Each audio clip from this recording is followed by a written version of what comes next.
Chapter 340. Although these elves looked like children, in fact, according to human age, their average age could reach 40 to 50 years old.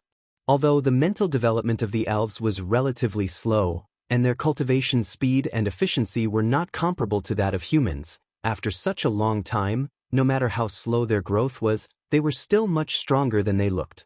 The weakest of these elves was in the awakened soul realm, with 7-8 being in the late awakened soul realm. There was also a true spirit realm expert other than little Princess Vivian. Just a group of children already had this kind of terrifying strength. It could be imagined just how strong the elves were. However, no matter how strong they were still children. Therefore, they were very curious about this strange thing they had never seen before. The narration slowly sounded out. Although the human language and elven language were two completely different languages, the human language was not hard to learn. Humans were one of the most important races on the continent, so the human language was something every elf had to learn since they were young.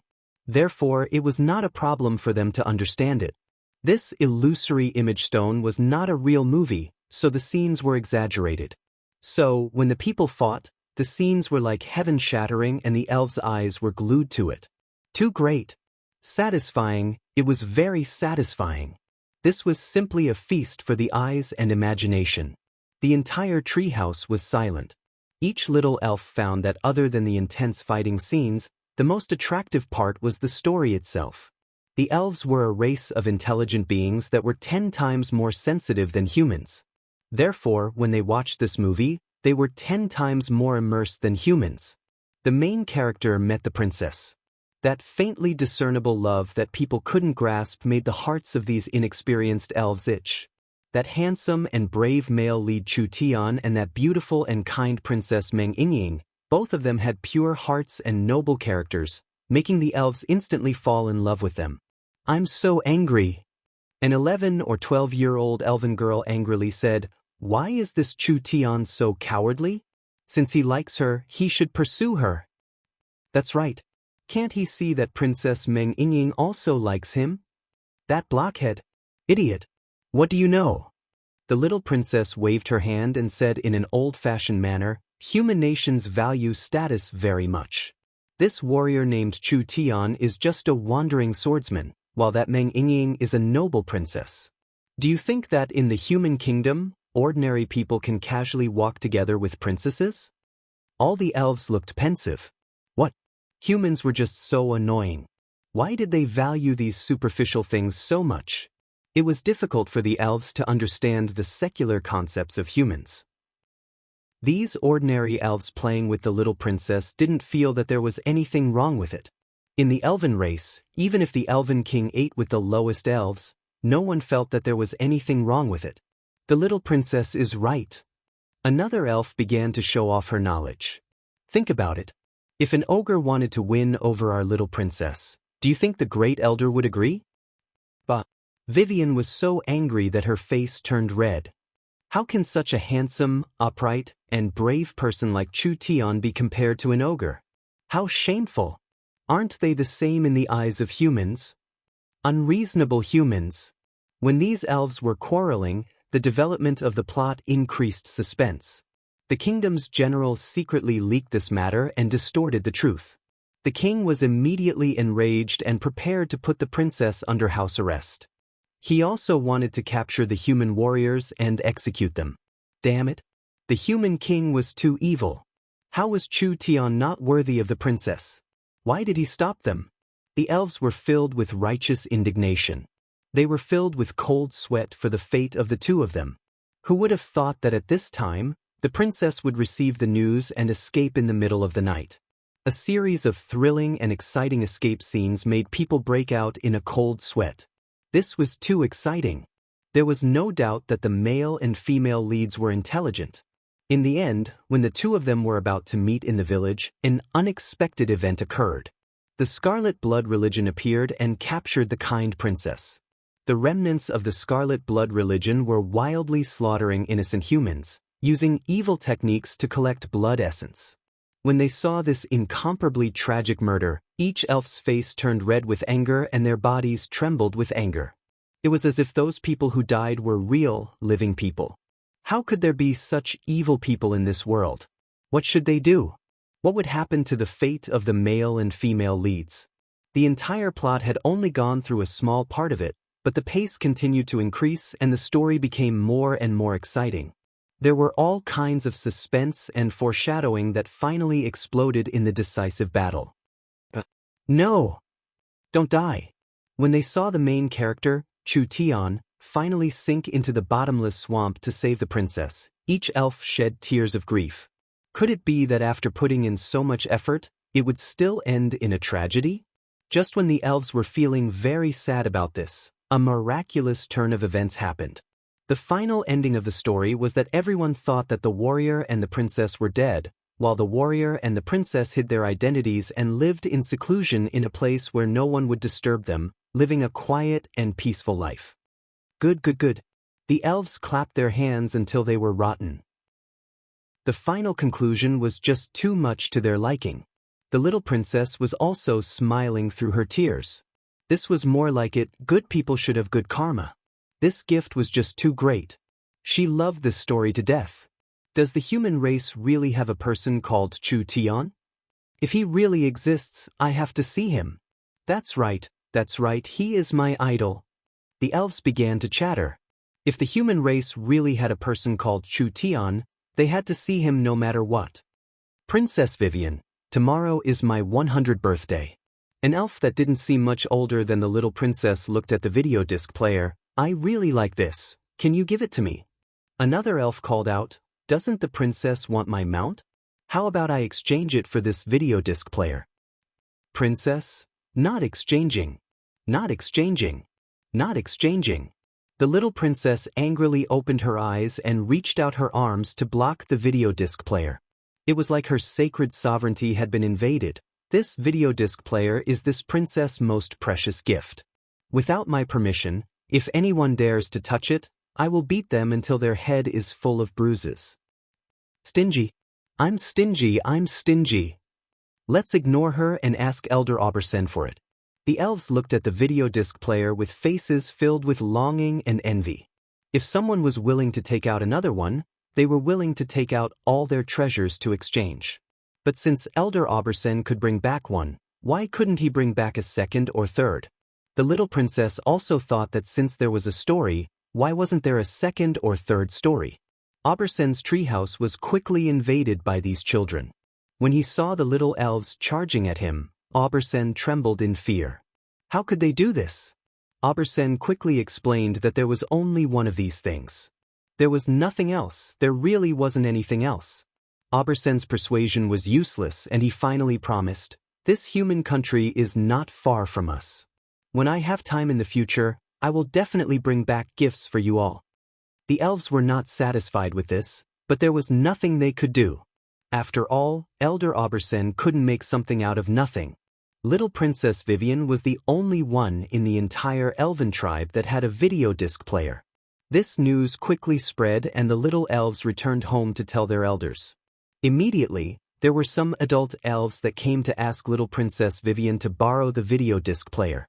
Vivian was very angry. This thing was her most precious treasure. How could she casually lend it out? The more people couldn't see it, the more curious they became. The Oldman tribe is willing to trade a month's worth of Moonlight Well water for little Princess Vivian's video disc player. The Green Leaf tribe is willing to trade a branch of the Tree of Life for little Princess Vivian's video disc player. Little Princess Vivian used to be the symbol of mischief and trouble. Almost no one liked to provoke her. In the past few days, little Princess Vivian had become completely popular. The treasure in her hands was not only coveted by her own people, but even some of the surrounding tribes had come to negotiate with her. I won't trade. I said I won't trade. Even if you take out a dragon egg, this princess won't trade. Princess Vivian angrily made a move and actually chased away a group of people that came to negotiate. Finally, she locked herself in the treehouse and refused to see anyone. The elven tribe was instantly thrown into chaos. This was because the people that were chased away by Princess Vivian had gone back to complain. These tribes immediately sent out messages saying that the elves were provoking their allies and breaking the contract. If they didn't give a reasonable explanation, they would complain to the Elven Council. How would they compensate them? Of course they would take out the video disc player. Good things should be shared with the forest. This matter alarmed the Great Elder, and in the end, Vivian had no choice but to hand over her beloved video disc player under pressure. Because of this matter, she cried all night, as if her most beloved toy had been snatched away by someone else. Night gradually fell. Little Princess Vivian had a bitter look on her face as she stayed in the treehouse. In just a few short days, she felt the deep malice of this world. Now that the video disc player had been borrowed, she didn't know when those people would return it. Elder Obersen was not willing to reveal the origin of the video disc player because the elves were a peace-loving race. Elder Obersen was afraid that once the origin was revealed, that place would no longer be peaceful. But Obersen had miscalculated. Did he think that no one would know if he didn't say it? Little Princess Vivian had a magnetic sound machine in her hands as well as several dozen discs bought from humans in southern Xia. These discs were bought by Elder Obersen at a high price in southern Xia, and he didn't even know what was recorded on them. Vivian had learned her lesson. She hid these things and secretly enjoyed them every night.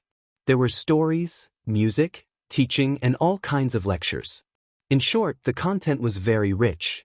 What made little Princess Vivian the most pleasantly surprised was that she learned that these things came from a small human kingdom in the north. What made little Princess Vivian even more excited was that the Chu Tian in the movies really existed.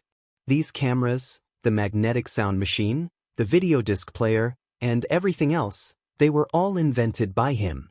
Little Princess Vivian's feelings towards Chu Tian instantly rose from admiration and love to worship.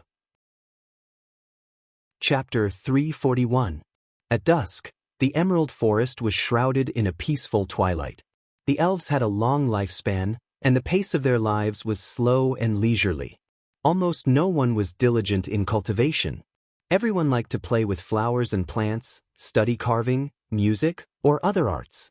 At this time, an elderly elf holding 2 books passed by the princess treehouse and asked 2 elf patrolling guards, "Why didn't I see little Princess Vivian? She's usually very active." "I saw her a few minutes ago, but she went back to the treehouse. This girl's toy was borrowed by someone, and she's probably angry now. But according to her usual habits, she'll be fine in 2 days. Don't touch her now or you'll be in trouble."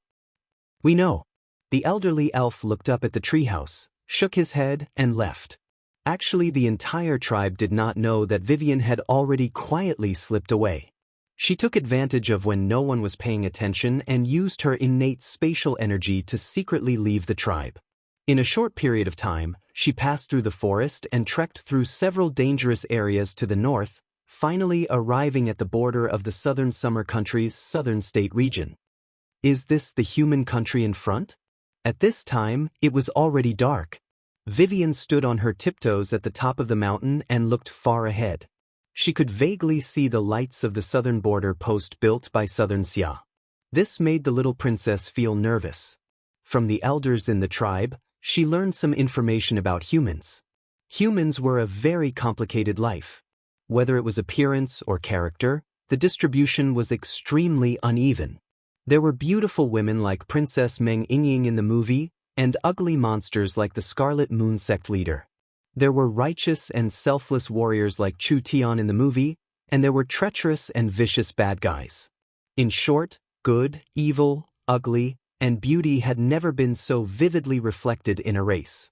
This was something that could not be seen in other races.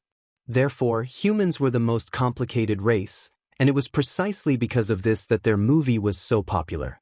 Although there were many good people among the human race, the elves generally believed that humans were greedy and treacherous. Therefore, the elves didn't have a very good impression of humans. This was also the reason why the elves were determined to break off relations with the human race and never come into contact with them. Little Princess Vivian had heard and seen for a long time, so she was naturally a little nervous and afraid of humans. It was said that some vicious and audacious human bandits would even attack elven tribes and abduct beautiful elven maidens just to satisfy the human noble's sexual desires. Just the thought of it was terrifying. If it weren't for Chu Tian's presence, Vivian wouldn't even want to interact with humans. What the little princess did not know was that Southern Xia was just a small kingdom. Even if the peak experts, the three rulers of Southern Summer, worked together, they still wouldn't have the qualifications to exchange blows with her. With her extremely rare spatial innate talent, how many people on the continent could catch her? The little princess did not dare to continue forward. She found a rock covered in moss on the cliff and sat down. She took out the magnetic sound machine from her chest and carefully adjusted it. She muttered to herself, "I don't know if I can receive a signal here. No matter, I'll give it a try." Zzz. Zzz.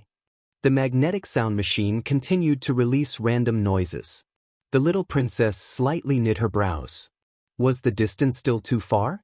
When the little princess was a little depressed, the magnetic sound machine suddenly responded. She heard a light and cheerful music that came from the magnetic sound machine. Ayaya, I can really hear it. The little princess excitedly jumped up.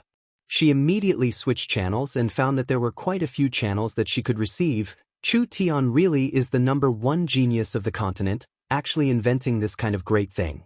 This is too great. Vivian was so excited that she wanted to shout out. The little princess began to look for the content she liked on Miracle Broadcasting. The source of Miracle Broadcasting's signal was clearly from Central State. The station was broadcasting a lot of news and information about Central State. Vivian had never been to the human world before, so even the most boring information was a very new experience for her. So the humans made a large theater that could hold several hundred and over 1,000 people. It would be great if our tribe had this kind of theater. Those fellows wouldn't have stolen my video disc player. What? Powerful. Powerful. Chu Tian invented something called a communication device? Even if they are separated by tens of thousands of miles, he really is worthy of being the person this princess admires. If the elven tribes had this kind of thing, the Elven Council wouldn't need to be this troublesome in the future. Little Princess Vivian was like a curious explorer. She sat alone on the pitch-black peak, immersed in searching. The information sent from the human world was like a whole new world for the little princess who had never left the forest before. It completely changed little Princess Vivian's view of the world. She had never seen the world as clearly as she did today. The sky gradually brightened. She had to quickly go back. Little Princess Vivian carefully put the magnetic recording machine in her pocket and jumped off the cliff, instantly disappearing into the air. Ever since she experienced this different night, Vivian couldn't stop. Every night she would spend a lot of effort to secretly go to the borders of Southern Xia and listen to the news from Southern Xia. The elves were very open in all aspects, but they forbade their clansmen from contacting the outside world, especially with humans. If Vivian was discovered, the consequences would not be a joke. This violated the highest ban of the elves, and it would even be reported to the Elven Council. But Vivian couldn't care about this. She couldn't resist the temptation of that mysterious world. Princess Vivian came here that night. When she was about to choose the content she liked to listen to, there was suddenly a program about the growth of the founder of Miracle Commerce, Chu Tian. There were large amounts of views and comments from the Heavens Alliance members. This Heavens Alliance was an organization formed by the admirers of Chu Tian in Southern Xia, so it naturally attracted the interest of the little princess. Chu Tian's experiences are so legendary. The little princess found out that Chu Tian was an abandoned son of the Chu family in Central State City. His parents had been killed and he had been reduced to a slave. He had coincidentally met Meng Yingying, and that was how he managed to create such a large business. Life is always more legendary than stories. The little princess listened with great interest. Especially the series of things that Chu Tian did afterwards, it made the little princess prostrate herself in admiration towards him. The little princess could be said to be the most rebellious of the wood elves, so Chu Tian's untamed and unyielding nature was especially to the little princess' liking. Not to mention that he was so talented. Powerful. He really was worthy of being the person who invented movies and the magnetic sound machine. After paying attention for several days, the little princess understood more and more about Chu Tian and Miracle Commerce. She knew who the high-level members of Miracle Commerce were and what they had done. She knew almost everything. She also deeply understood the charm of miracle commerce. This kind of happy and tense time always passed very quickly. The sun was about to rise again. The little princess reluctantly put away the magnetic sound machine and was about to return to the tribe to come back tomorrow. At this time, a small advertisement from Miracle Commerce caught the little princess' attention. Are you troubled by your mediocre job? Are you troubled by a life that lacks passion? Are you confused by the monotonous repetition of your days? Miracle Commerce's guest group, the Chu sect, is recruiting talents. No matter how humble your background is, no matter how high your status is, no matter how strong your cultivation is, no matter how old you are, no matter where you come from, as long as you have a skill, you have the chance to become a member of Miracle Commerce. Let us witness a great miracle together and create a great miracle empire together. At this moment, Vivian's heart began to beat faster. The elves had a very long lifespan, living for at least 500 to 600 years. If their cultivation was a bit higher, living for 1,000 years was not a problem. The elves had a long lifespan, so they could accumulate a large amount of knowledge. But Vivian could not understand, why would one of the most intelligent races on the continent like to live in seclusion? If the elves were like Chu Tian and used their knowledge and wisdom to benefit the world, wouldn't that be a better choice? If they could go to the continent and achieve something that people would envy, then their existence in this world would not be in vain. Vivian gave a soft sigh. But it was a pity that the elves were very strict and the elders would not allow the elves to participate in worldly battles. Vivian did not expect to convince those old fogies. If this idea was discovered by the elders, she would be put under house arrest for 8 to 10 years. Vivian turned off the magnetic sound machine and returned to the tribe with a worried expression. For the first time, she began to doubt the iron law that the elves had followed for generations. The next day, when Vivian was prepared to continue listening to the program, the content of the radio station had completely changed. It was almost all about the situation in the north, saying that the northern part of southern Xia had been invaded by spirit beasts and even the kingdom's capital had been defeated. Brutal spirit beasts. This was truly hateful. There were many spirit beasts living in the chaotic forest, and none of these spirit beasts were good things. They were basically bandits. She never thought that even southern Xia would be bullied by spirit beasts. The little princess was worried that Chu Tian would be in danger in southern Xia. In the next few days, the little princess had been paying attention to the situation through the radio. On this night, the Miracle Broadcasting Station released a large amount of urgent purchasing information. Miracle Commerce's chairman Chu Tian has been heavily injured fighting spirit beasts on the front lines. He needs a level 2 immortal herb that can restore his innate vitality. What? Chu Tian was heavily injured? Vivian was instantly filled with worry. What should she do? She returned to the treehouse to think about it for the entire night. Chu Tian's current situation was very difficult and he needed help. This favor she, Princess Vivian, could help him. If she brought the medicine to him, he would be very grateful and Princess Vivian could use this chance to get to know Chu Tian. Only if she did this, the risk was very, very large. She couldn't care about that right now. Little Princess Vivian was not a dutiful elf. After she made up her mind, she immediately began to move. Chapter 342. Level 2 immortal herbs were very precious, but there were a few that met the standard in the tribe. However, they were all held in the hands of the elven elders like treasures. Vivian did not have the ability or reason to trick them, so she could only steal them. This kind of medicine was provided by the tribe every day and consumed large amounts of resources each year. Actually, the elven elders did not need it at all, since which elven elder didn't have a cultivation in the true spirit realm or above. Instead of wasting a heavenly treasure, it was better to use it for a higher value. But which elder's medicine was better to steal? The elven elders were not easy to provoke. The third elder Aubersen had the best relationship with her, and there was an immortal herb in Aubersen's garden, so he deserved to be unlucky this time. In the middle of the night, Vivian left the treehouse and secretly entered Elder Aubersen's herb garden. The defenses of this herb garden were very tight. The outermost layer was an illusion array, making people unable to see the situation of the herb garden at all. There was a firm barrier inside the illusion array that even a true spirit expert would find hard to break, followed by several layers of alarms and defensive traps. There were mechanical puppets patrolling the inside of the herb garden, and each herb had a restriction placed around it. With this kind of complete defense, the chances of being stolen was close to zero. Even if someone tried to break into the herb garden, it was impossible not to set off the alarms. Once they set off, Auberson would notice. However, this was not a problem for little Princess Vivian. She was someone blessed with the spatial attribute, so those outer defenses were nothing to the little princess. Poochie. Space was cut open like a piece of cloth. The little princess directly entered Elder Auberson's herb garden. The entire herb garden was covered in a treasure, with a total of several dozen herbs, but each one was a very rare treasure. Vivian found the immortal herb that Auberson had transplanted from a ruin 80 years ago, the longevity grass. Longevity grass, its name seemed to be very ordinary, but it was a genuine immortal medicine.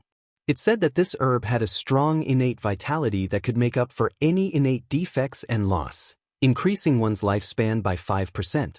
The strong spirit energy contained within was enough for an awakened soul realm cultivator to easily break through their bottleneck. Very good. It's you. The little princess held a dagger out of thin air and very nimbly bypassed the restriction. From the spatial level, the entire plant was perfectly cut out, not even leaving behind a single root. However, the soil where the immortal medicine was planted did not show any signs of being turned over. The entire medicine was not pulled out, but moved away on a spatial level. Only Vivian could do this in the entire forest, so the restriction Auberson left behind would not be touched. Elder Auberson, you can't blame me. Royal Father always says to plant good karma, so I took your medicine to save Chu Tian, that is also planting good karma. He had obtained the celestial medicine. Vivian fled the tribe that very night.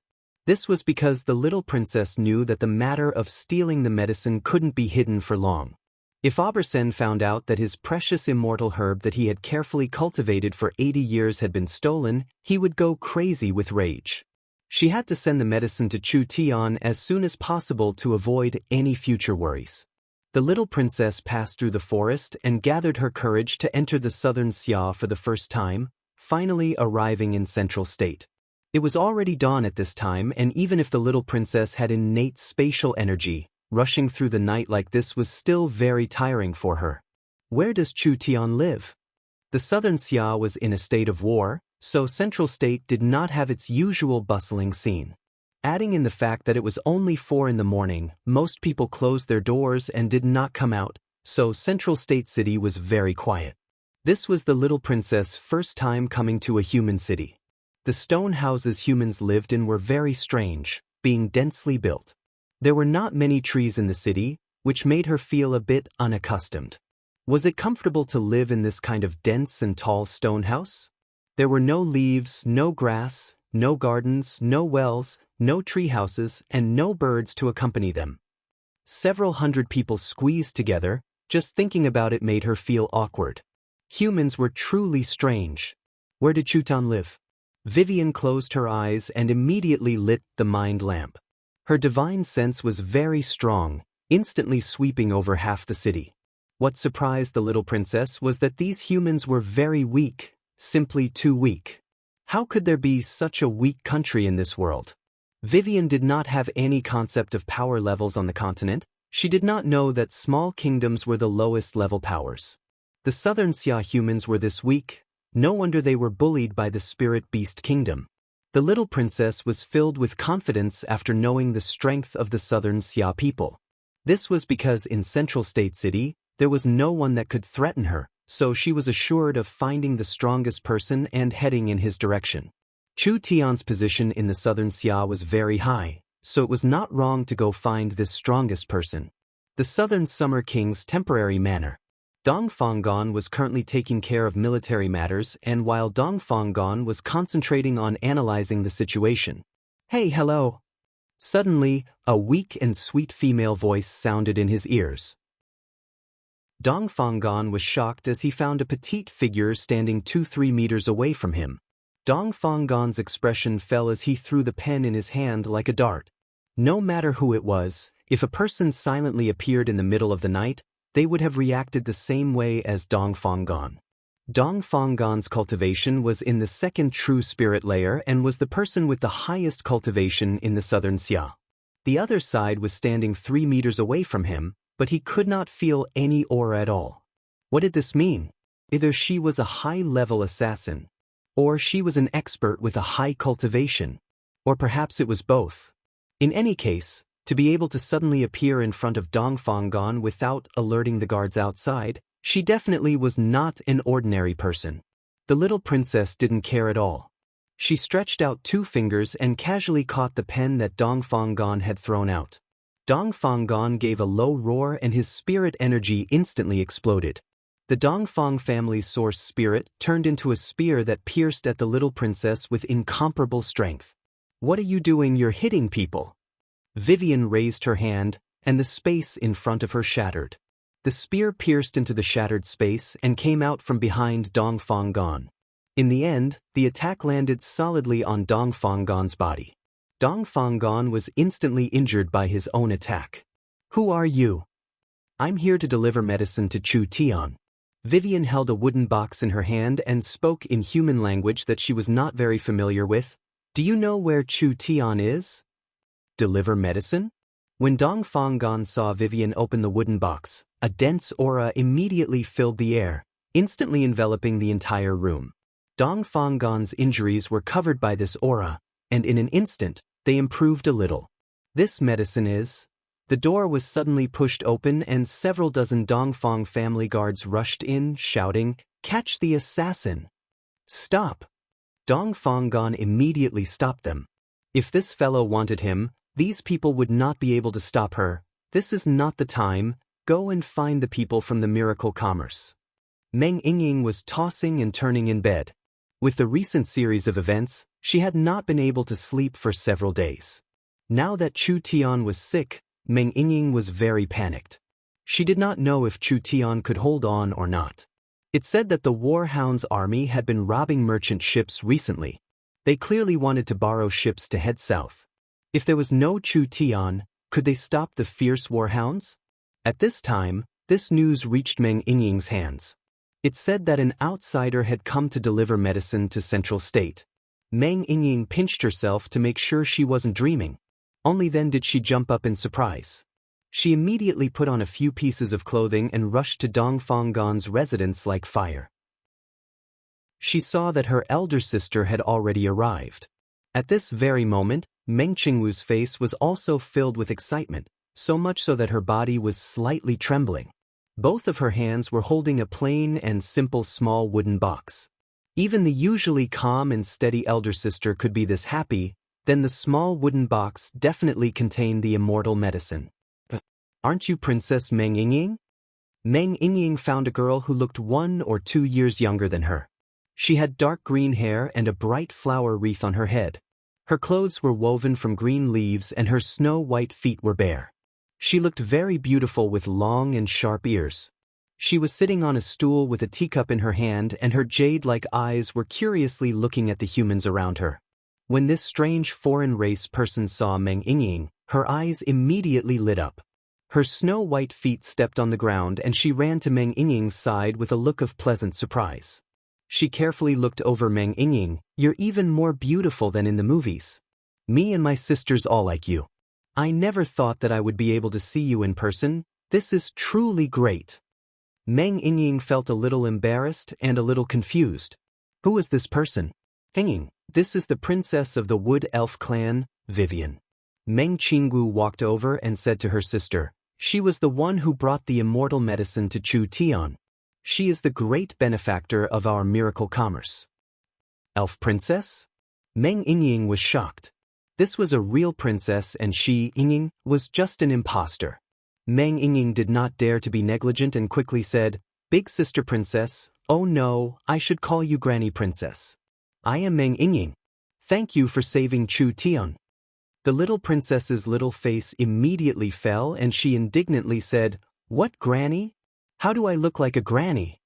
The little princess was a little unhappy. Dongfanggon's heart suddenly skipped a beat. This little elf looked harmless, but her cultivation was unfathomable. If he accidentally angered her, the consequences would be unimaginable. Meng Yingying scratched her head and quickly apologized. I'm sorry. The lifespan of elves is different from that of humans. I don't know what to call you. The elves had a much longer lifespan than humans. The little princess looked like she was 13 or 14 years old, but her actual age was definitely 60 or 70 years old. Meng Yingying had just turned 16, so was it wrong to call her granny? It seemed like whether it was humans or elves, they did not like to be called old. Forget it. The little princess did not take it to heart and impatiently said, Why isn't Chu Tian here yet? I want to see him. Chu Tian's injuries are acting up and he's currently recuperating. Meng Qingwu also could not wait. We'll send the medicine to him now. Chapter 343. Meng Qingwu had imagined Chu Tian's injuries to be very serious. Actually, these injuries were a bit more troublesome than before, but it was impossible for Chu Tian to deal with them. He had been resting in bed for the past few days, but he was actually taking this chance to relax. The Yun sect's research had made enough progress, so Chu Tian didn't need to personally take care of everything. It was fine to have his subordinates take care of it. As for Meng Qingwu and Miracle Commerce searching the world for immortal herbs for Chu Tian didn't care. How could a small southern summer country find an immortal herb? Immortal herbs weren't cabbages. Level 2 immortal herbs were even rarer than Level 3 immortal herbs in a sense because immortal herbs were created by the heaven and earth, so they could brew a large amount of essence. Most immortal herbs far surpassed Level 2 immortal herbs, so low-level immortal herbs were hard to find. Moreover, even if they found a Level 2 immortal herb, did Miracle Commerce have something of equal value to exchange for it? Miracle Commerce's current resources were mostly from southern Xia. They weren't high-level, high-quality, or rare, and the money they used was the gold coins of southern Xia. These gold coins were worthless in other countries, and although they had a bit of source stones in reserve, it was far from enough to buy an immortal herb. This kind of purchase was a waste of effort no matter how he looked at it. Who would have thought that when Chu Tian had this thought, a little elven princess would come out of nowhere with an immortal herb? She traveled tens of thousands of miles to Central State and didn't ask for anything in return, giving it to Chu Tian for free. Fuck, where did this wastrel come from? How precious was an immortal herb? It was equivalent to over 100 top-grade sacred herbs. Chu Tian had a look of disbelief on his face as he looked at the elf who had given him the medicine. This was a short elf that was only 1 meter and 40 centimeters tall. She was wearing clothes woven from branches and leaves and wore a crown of flowers on her head. She was barefooted, and although her body was not fully developed, her face was breathtakingly beautiful. This person's aura was very strong. Perhaps she was a peak expert. However, his face was full of curiosity and innocence, as if he was inexperienced. According to the tradition of the elves, young elves were not allowed to come into contact with the outside world. She must have snuck out. Wow!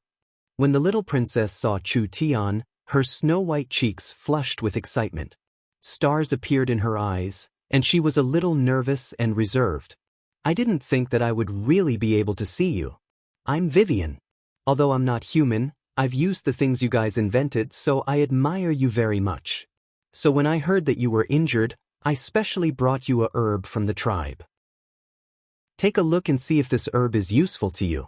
It turned out that the reason and motive of the little princess sending the medicine made everyone not know whether to laugh or cry. They had never thought that the influence of miracle commerce would seep into the elven race. What was even more unexpected was that the little princess had actually been nurtured within the elven race. Longevity grass? Chu Tian opened the medicine box to take a look and revealed a surprised expression. Longevity grass was a rare herb recorded in ancient books.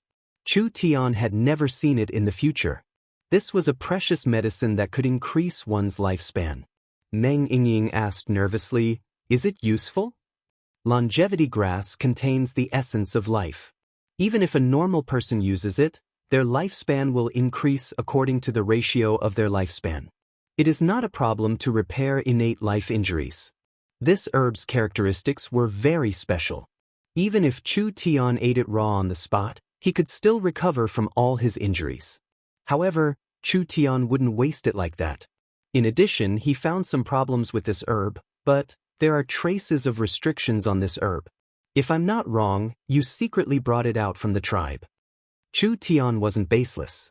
Even if the elves were very closed off, they wouldn't send medicine from far away for an outsider they had never met. This act of sending medicine was most likely the personal actions of this little elf. She didn't look old, probably less than 70 years old. Judging from the traces on this herb had been transplanted once, but it hadn't been moved for 80 years. Therefore, Chu Tian didn't even need to think to make a judgment. This must be the property of the Elven tribe, or the property of a high-ranking member of the Elven tribe. Anyway, it wouldn't be the personal item of this little elf. It was most likely stolen. Everyone began to worry. The elves were mostly very powerful. If the little princess stole an immortal herb and gave it to Chu Tian, wouldn't this anger the elves? The elves were originally xenophobic and didn't like to come into contact with humans.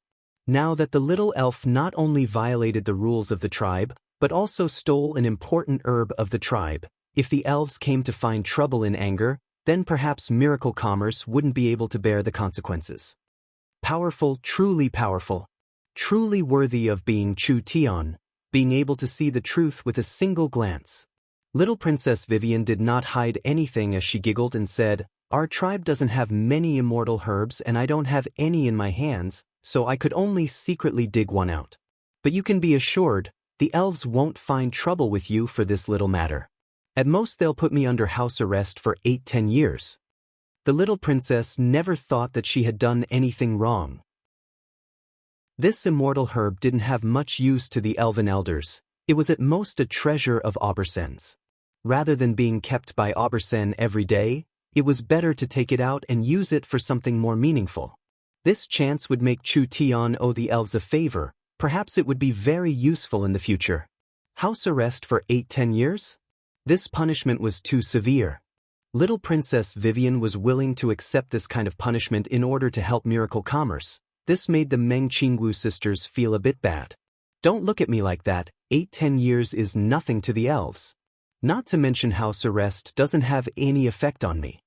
Little Princess Vivian immediately added, "It's because our tribe doesn't have a way to lock me up right now. The herb has already been stolen and it's too late to send it back, so you don't need to worry." Meng Yingying was moved as she said, "We really don't know how to thank you. Why are humans so troublesome?" Vivian was a bit unhappy. "Isn't it just a herb? What's the big deal?" Since the little princess had said this, if he continued to push it, he would seem like an old woman. Chu Tian impolitely took the immortal herb and wrote a list for Meng Qingwu. He told Meng Qingwu to collect these materials as soon as possible. These materials were all common sacred herbs. With Miracle Commerce's current resources, it shouldn't be hard to find them.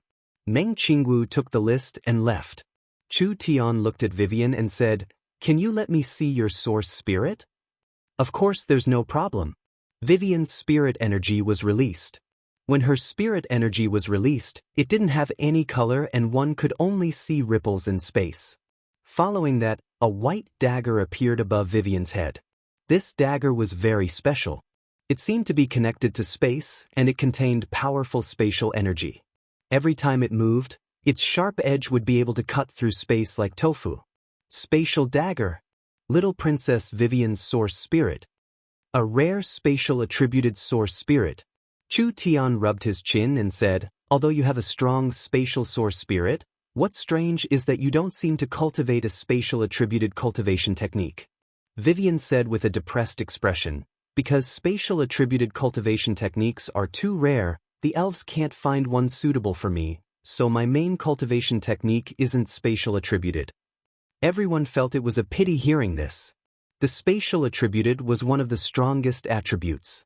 If she could find a suitable cultivation technique to complement her source spirit, Little Princess Vivian's potential would be very shocking. However, because the spatial attributed was rare and strong, there were very few people who could cultivate it, so it was hard to pass it down. The little princess not being able to find a suitable cultivation technique was normal. This is truly great. Chu Tian revealed a laugh that made everyone suspicious. Chu Tian explained, "You didn't come all the way here to give me the medicine, so Miracle Commerce can't repay you. I'll use a special cultivation technique to return the favor." Little Princess Vivian was shocked. It couldn't be. Could it be that Chu Tian had a spatial attributed cultivation technique? This cultivation technique is called void escaping. It is a movement technique based on space.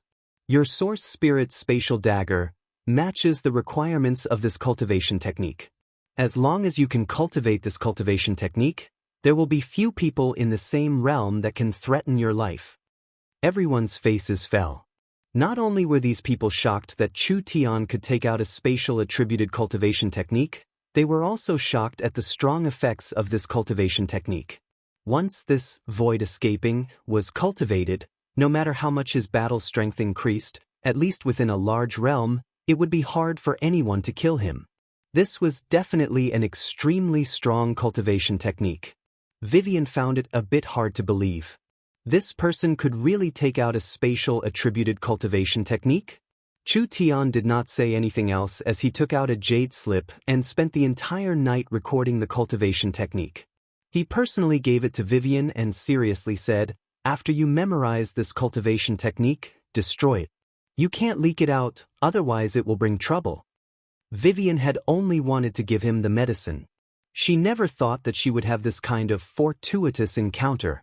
Vivian had thought that in her lifetime, it would be hard for her to cultivate a complete spatial attributed cultivation technique. When Vivian saw the main points of the void escaping cultivation technique, she felt her blood boil. This was not just a complete spatial attributed cultivation technique, it was also a high-class cultivation technique. To Vivian and the elves, this cultivation technique's value was not just a single immortal herb. Not even 10 or 100 could compare. At this time, Meng Qingwu came back. The materials that Chu Tian needed were already in the storage, so the conditions were met. Now he could directly refine the medicine. The heavens are helping me. This troublesome old injury can finally be cleaned up. Chu Tian said to Vivian, "Stay in Central State for 2 days. If there's anything you don't understand, write it down and I'll explain it to you when I come out." After saying this, Chu Tian went into closed-door cultivation. Chapter 344. The true value of the longevity grass was not the immortal herb itself, but rather its special property of increasing one's lifespan. The herbs and pills on the continent were strictly limited. For example, a level 1 herb was only effective for body refinement cultivators. If it was used on an awakened soul cultivator, the effect would be limited no matter how high it was. If it was used on a true spirit cultivator, it would have no effect at all. Therefore, a normal level 2 immortal herb could become a precious collection, but it was not very useful to the elven elders. The longevity grass was special in that not only did it have the medicinal properties of a level 2 immortal herb, it could also increase one's innate vitality. It was not useless to the elven elders. After all, it was equal to several dozen years of lifespan. Vivian's carelessness in stealing the longevity grass would cause quite a stir, but Chu Tian did not have any thoughts of returning it. With Chu Tian's current strength, it was easier said than done to get an immortal herb. Since it was delivered to his door, how could he let it go? He would first swallow the fat meat that was delivered to his mouth. He would not consider anything else in the future. But an entire immortal herb was too much. Chu Tian used 1/3 of it to refine a pill. In terms of quality, it was only a half-immortal grade pill. Whether it was the longevity grass itself or the supplementary herbs, they were all sacred medicines that contained a large amount of life essence. Therefore, this pill was mainly used for healing, which was more than enough for Chu Tian's injuries. I can finally get rid of this sickly state. When Chu Tian swallowed the immortal pill, it was activated by his spirit energy and turned into a large amount of essence. It quickly seeped out of his internal organs, entering his muscles, and entering his bone marrow. A vigorous life energy covered his body, healing his broken meridians without any suspense. Not only did Chu Tian's injuries instantly turn for the better, His cultivation also quickly jumped from the 6th awakened soul layer to the peak 6th awakened soul layer. Although this pill was made with a healing formula, it still contained immortal herbs and many other sacred herbs. The condensed spiritual energy was something a trivial illustrious soul realm cultivator could not imagine. Chu Tian had not only reached the peak 6th awakened soul layer, he could feel that he had only absorbed a fifth of the medicinal essence. Even if he used the remaining energy, it would be enough for him to break through the peak 6th awakened soul layer and jump into the 7th awakened soul layer, the true soul realm. Good, very good. Who would have thought that a third of a stalk of immortal medicine would have such an effect? Not only had Chu Tian recovered from his injuries, but he had also obtained a huge increase in strength. The remaining portion, combined with some cultivation increasing saint herbs, was enough to allow others to obtain a huge increase in strength. The medicine that little Princess Vivian had sent had increased the strength of miracle commerce by a level. While Chu Tian was in closed-door cultivation, little Princess Vivian was taken on a tour of miracle commerce by Meng Yingying. After touring the Yunsek's research facility, Vivian was deeply shocked by the creativity of miracle commerce. She felt that she had done an incredible thing. Chu Tian had the ability to change the entire world, and she, Vivian, had saved this kind of powerful person from danger. Wasn't this a huge merit? Not to mention that Vivian had obtained a large lucky chance. The spatial cultivation technique that she obtained from Chu Tian was enough to benefit everyone. This was something that no immortal herb could compare to. Other than that, Vivian also had a large harvest. Because Meng Qingwu had given the task of taking care of little Princess Vivian to her little sister, Meng Yingying had been inseparable with Vivian for the past few days. The two of them ate and slept together, talking about everything.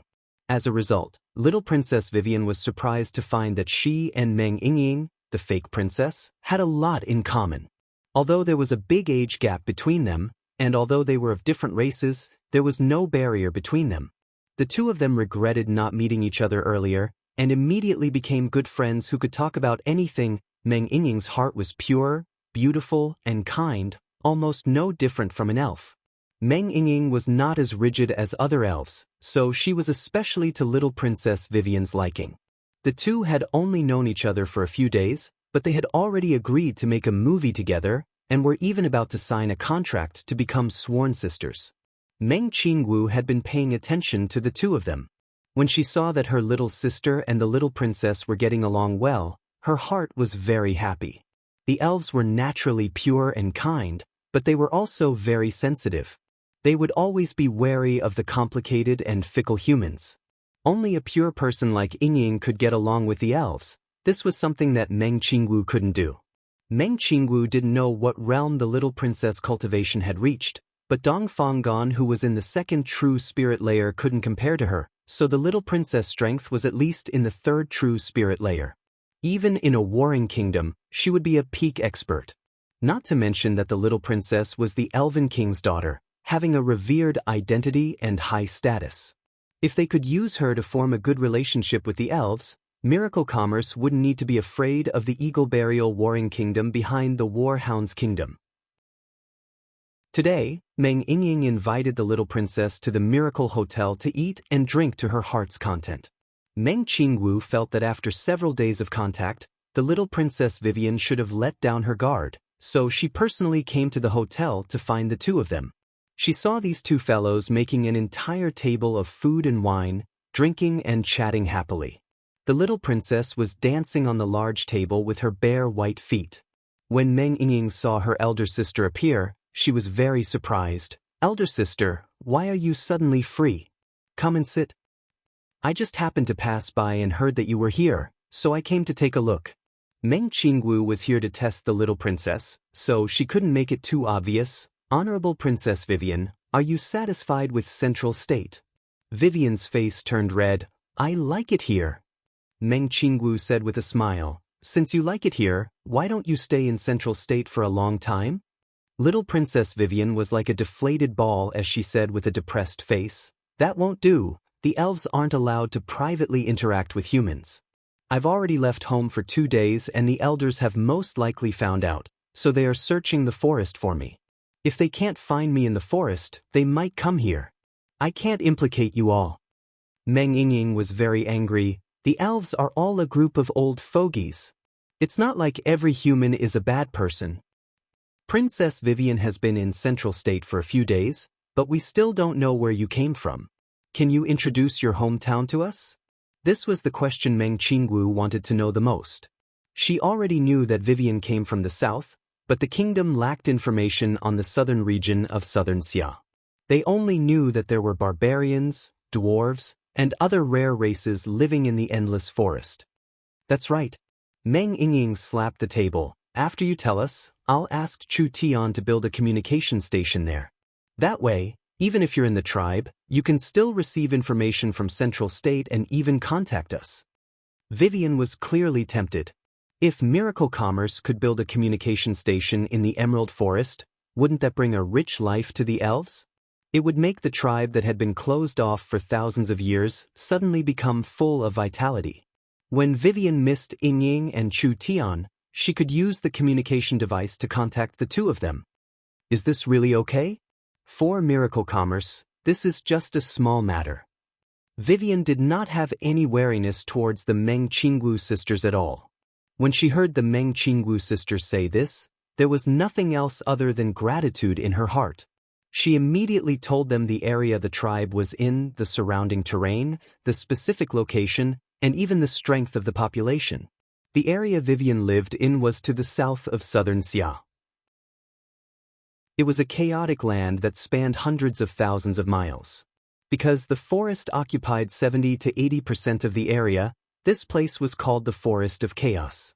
The terrain was chaotic, the species were chaotic, the races were chaotic, the influences were chaotic, and the order was chaotic. In short, it was a chaotic land. There were countless spirit veins intersecting in this area, and the land was very fertile. There were countless treasures and there were countless blessed lands. In short, it had the conditions to become a large empire. However, there were hundreds of races in this area.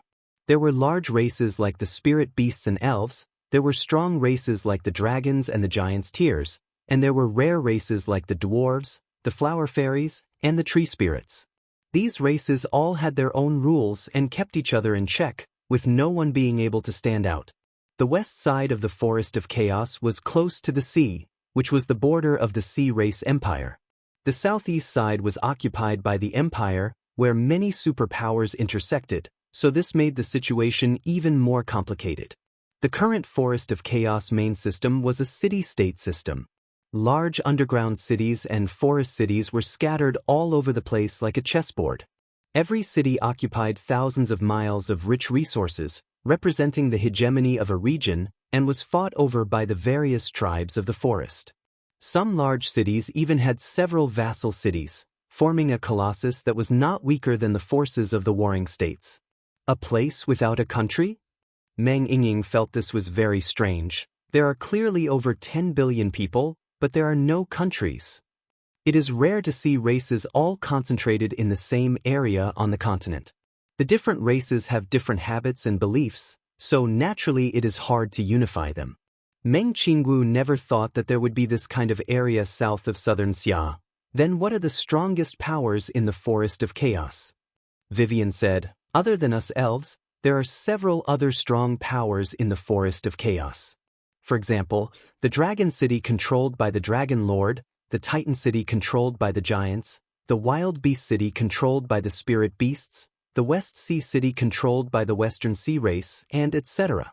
They are all powers that cannot be underestimated and can be considered the overlords of the Forest of Chaos. Vivian drew a simple map of the area. Meng Qingwu had been very troubled recently. Miracle Commerce's development to the north had been blocked. So how should they expand? Now, a new world had appeared in front of them. This complicated and rich place, this primitive and barbaric land, perhaps it would become Miracle Commerce's new direction. As a merchant, Meng Qingwu was very clear that the places with business opportunities were not places with order. The more chaotic a place was, the more opportunities there were to rise. Chapter 345. After a strong wave of spirit energy. Chu Tian had smoothly come out. In this short closed-door cultivation, not only had he recovered from his injuries, he had also stepped into the seventh awakened soul layer. This filled Miracle Commerce with energy and swept away everyone's worries. It was all thanks to the immortal medicine little princess Vivian sent. Since Chu Tian was fine, the little princess was prepared to go back. After all, she had left home for several days and the elven elders were searching for her, so they must be going crazy with worry. If they chased her here, Chu Tian and the small southern summer country's troubles would be unavoidable. Vivian decided to go back and admit her wrongs. At worst she would be locked up for a while, but as long as the storm passed, she could still come to southern Xia to play with Chu Tian and Yingying. Vivian had given her the immortal medicine and Chu Tian had given her a spatial cultivation technique, so they were basically even. So, Chu Tian did not make her stay, which made little Princess Vivian feel a bit disappointed. She said her goodbyes with a depressed expression. "Remember to come see me in the Forest of Chaos when you have time. I'll be very bored in the tribe." "Princess, you don't need to be in a rush to leave. I've carefully prepared a gift for you. Can you wait a bit?" "Is that so?" "Many thanks, big sister Meng Qinggu." Little Princess Vivian really liked Miracle Commerce's things, especially the cameras, magnetic sound devices, and video players. If she could bring a bunch of them back, she wouldn't be bored even if she was locked up. Meng Qingwu gave a soft cough before leaving. Chu Tian came back to his senses. The young miss had something to say? He immediately followed Meng Qingwu to the back hall. "What is this? Take a look at this first." Meng Qingwu took out the map she had drawn from Princess Vivian's description. She first introduced the situation of the Forest of Chaos and then explained her thoughts. "The true threat we are facing right now is not the Warhound's kingdom, but rather the Eagle Burial Kingdom behind them. It wasn't hard to defeat the Warhound's kingdom, but it wasn't easy to deal with the Eagle Burial Kingdom. Miracle Commerce's land was barren and couldn't expand, and the north was covered by the Eagle Burial Kingdom, so the only way to break through was the south. The overall strength of the Forest of Chaos is not inferior to an empire. Those peak forest cities, mountain cities, and underground cities are not weaker than the Eagle Burial Warring Kingdom. Only the hundreds of races are divided and the situation is chaotic, so the powers are not evenly distributed. Although the terrain is primitive, the fierce beasts and the various powers are chaotic, it is also because of this that it is a good place to fish in troubled waters. I understand what eldest miss means. The Forest of Chaos is a fertile land. Miracle Commerce has great potential in this area, but we haven't thought of a way to get involved yet. I think we should go through Vivian and find a way to get in touch with the elves. The south might become a fertile land for Miracle Commerce and Chu Tian's group to grow stronger. However, everything was difficult at the beginning. The Forest of Chaos was simply too powerful. Not to mention the Dragon Lord, the Elven King, or the Titans. Any small or medium-sized faction would be able to wipe them out. How to safely enter the Forest of Chaos was of the utmost importance. The best way was to form an alliance with a local tribe. This could provide protection in the beginning and also help Miracle Commerce develop. The little elf sitting outside, wasn't she just a local? Meng Qingwu had yet to think of a way to establish a cooperative relationship. After all, the elves were very antisocial and had overwhelming power. If she were to make contact with them rashly, not only would she fail to achieve her goal, she might even bring disaster upon herself. Understood, leave it to me. When Chu Tian returned to the living room, Meng Yingying was sending off little Princess Vivian. The two of them had a look of reluctance because after today, who knew when they would meet again? Chu Tian walked in front of Vivian and said, "I have a suggestion. How about you don't go back and just join Miracle Commerce?" Meng Qingwu almost spat out blood. What kind of idea was this? Did he not know the consequences of doing this? If they left Vivian in Central State and let her join Miracle Commerce, the elves would definitely fly into a rage. They would insist that it was Chu Tian who kidnapped the princess, and it would be strange if they didn't cripple Miracle Commerce at that time. I agree. I also think the same. Vivian did not even have time to speak before Meng Yingying expressed her strong support. You will definitely be punished if you go back, so why don't you stay with us? But Vivian was very excited. She had not played enough these past few days and she would most likely be locked up for a long time when she returned to the tribe. If she could choose, of course she wanted to stay. However, Vivian was not stupid. If she went back on her own initiative, at most she would be punished for violating the tribe's rules. However, if she was left behind by a human, then the situation would be completely different. Wouldn't that implicate Chu Tian and the others? Chu Tian said to Vivian, "Do you like miracle commerce? Do you want the elves to become a beneficiary and participant of miracle commerce?" "Of course I like it, this is a great cause." Vivian's words were not false at all. After touring around Central State these past few days, she had a deep understanding of miracle commerce's potential. "I feel that miracle commerce's future will not be normal." "You're right." Even in a small and poor country, miracle commerce only took half a year to develop to this stage, but our dream is not to be content with a single person. Then what is it? We want to change this world and even change this era, making the continent more wonderful because of us, making everyone's lifestyle change. We want to personally create a miracle dynasty. Vivian had a look of worship on her face. This was great, this was the Chu Tian she admired. Southern Xia is too barren. If we can enter a place like the Forest of Chaos one day, I think miracle commerce will have great achievements. When Chu Tian said this, he suddenly revealed a compassionate appearance. "I've heard that there are over 100 races living in the Forest of Chaos, killing each other. There is no order or law, with bandits, murderers, and human traffickers everywhere. There should be a power that can end this chaotic situation and pacify this chaotic forest. Miracle Commerce is willing to help us and use the Forest of Chaos as the first step to realizing our dreams. I wonder if the elves are willing to help?" Vivian's body trembled.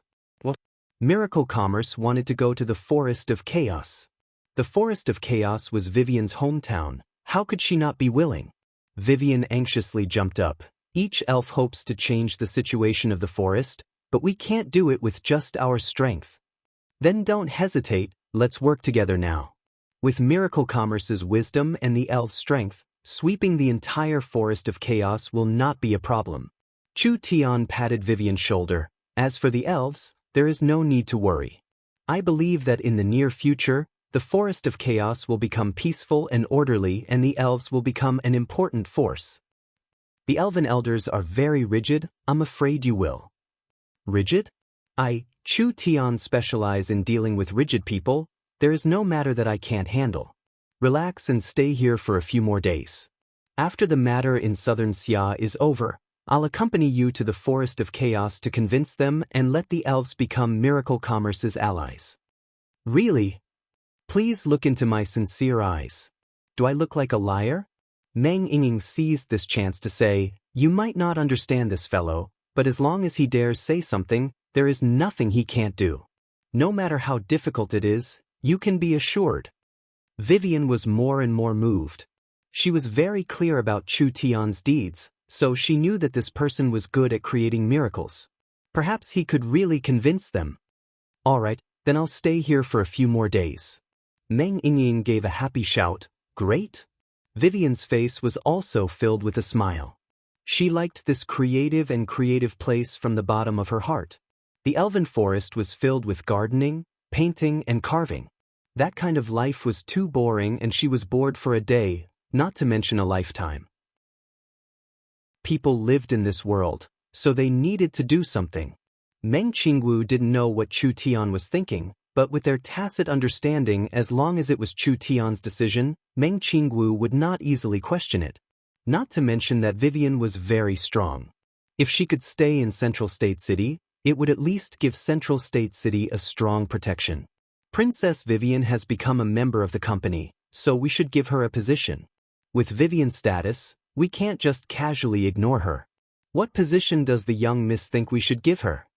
There was no lack of people in charge of the various departments, so what position could they give Vivian? Meng Qingwu's heart skipped a beat. Since Miracle Commerce is prepared to expand into the Forest of Chaos, we should create an external development manager. Their position will be the same as the branch chairman. What do you think? Chu Tian nodded. All right, that's it. Good. Meng Yingying revealed a smile. "We welcome the princess to Miracle Commerce." Vivian gave a few silly laughs. She had heard Meng Yingying talk about Chu Tian recently, so she was very envious of Meng Yingying, who could work beside Chu Tian. It would be great if she could work with Chu Tian, but she never thought that her wish would come true this quickly. What attracted Vivian the most was that Miracle Commerce was going to the Forest of Chaos. Vivian thought of going with Miracle Commerce to the Forest of Chaos and showing off her skills in the Forest of Chaos. Her blood was boiling. What should I do now? No rush, no rush. You don't need to do anything right now. I'll teach you a few things. If Chu Tian wanted to convince the old fellows of the Elven tribe, he had to take out something that would make them speechless. During this time, you just need to practice the void escaping well. Yes, Chairman. The little princess had finally settled down. Chu Tian used the remaining 2/3 of the immortal herbs, and with a bunch of sacred herbs that could increase one's cultivation base, he refined another 10 pills. Although they were refined from incomplete immortal herbs and dregs, their medicinal strength was not inferior to a top-grade sacred pill, and their effects were even better. Chu Tian gave them to the people beside him. In the end, the young Miss, Yingying, Feng Kaidai, Yun Yao, and the others all easily reached the 6th awakened soul layer. Nangong Yun reached the peak 6th awakened soul layer, and breaking through to the 7th awakened soul layer was just around the corner. Although Chen Bingyu did not break through, her cultivation had increased a bit. What surprised Chu Tian the most was that after Dongfang Haoren took the pill, his cultivation had smoothly reached the peak 9th awakened soul layer. His strength had already reached the level of the Southern Summer Marquis, so it seemed like he was a person with great potential. The entire Miracle Commerce's strength had increased by a level.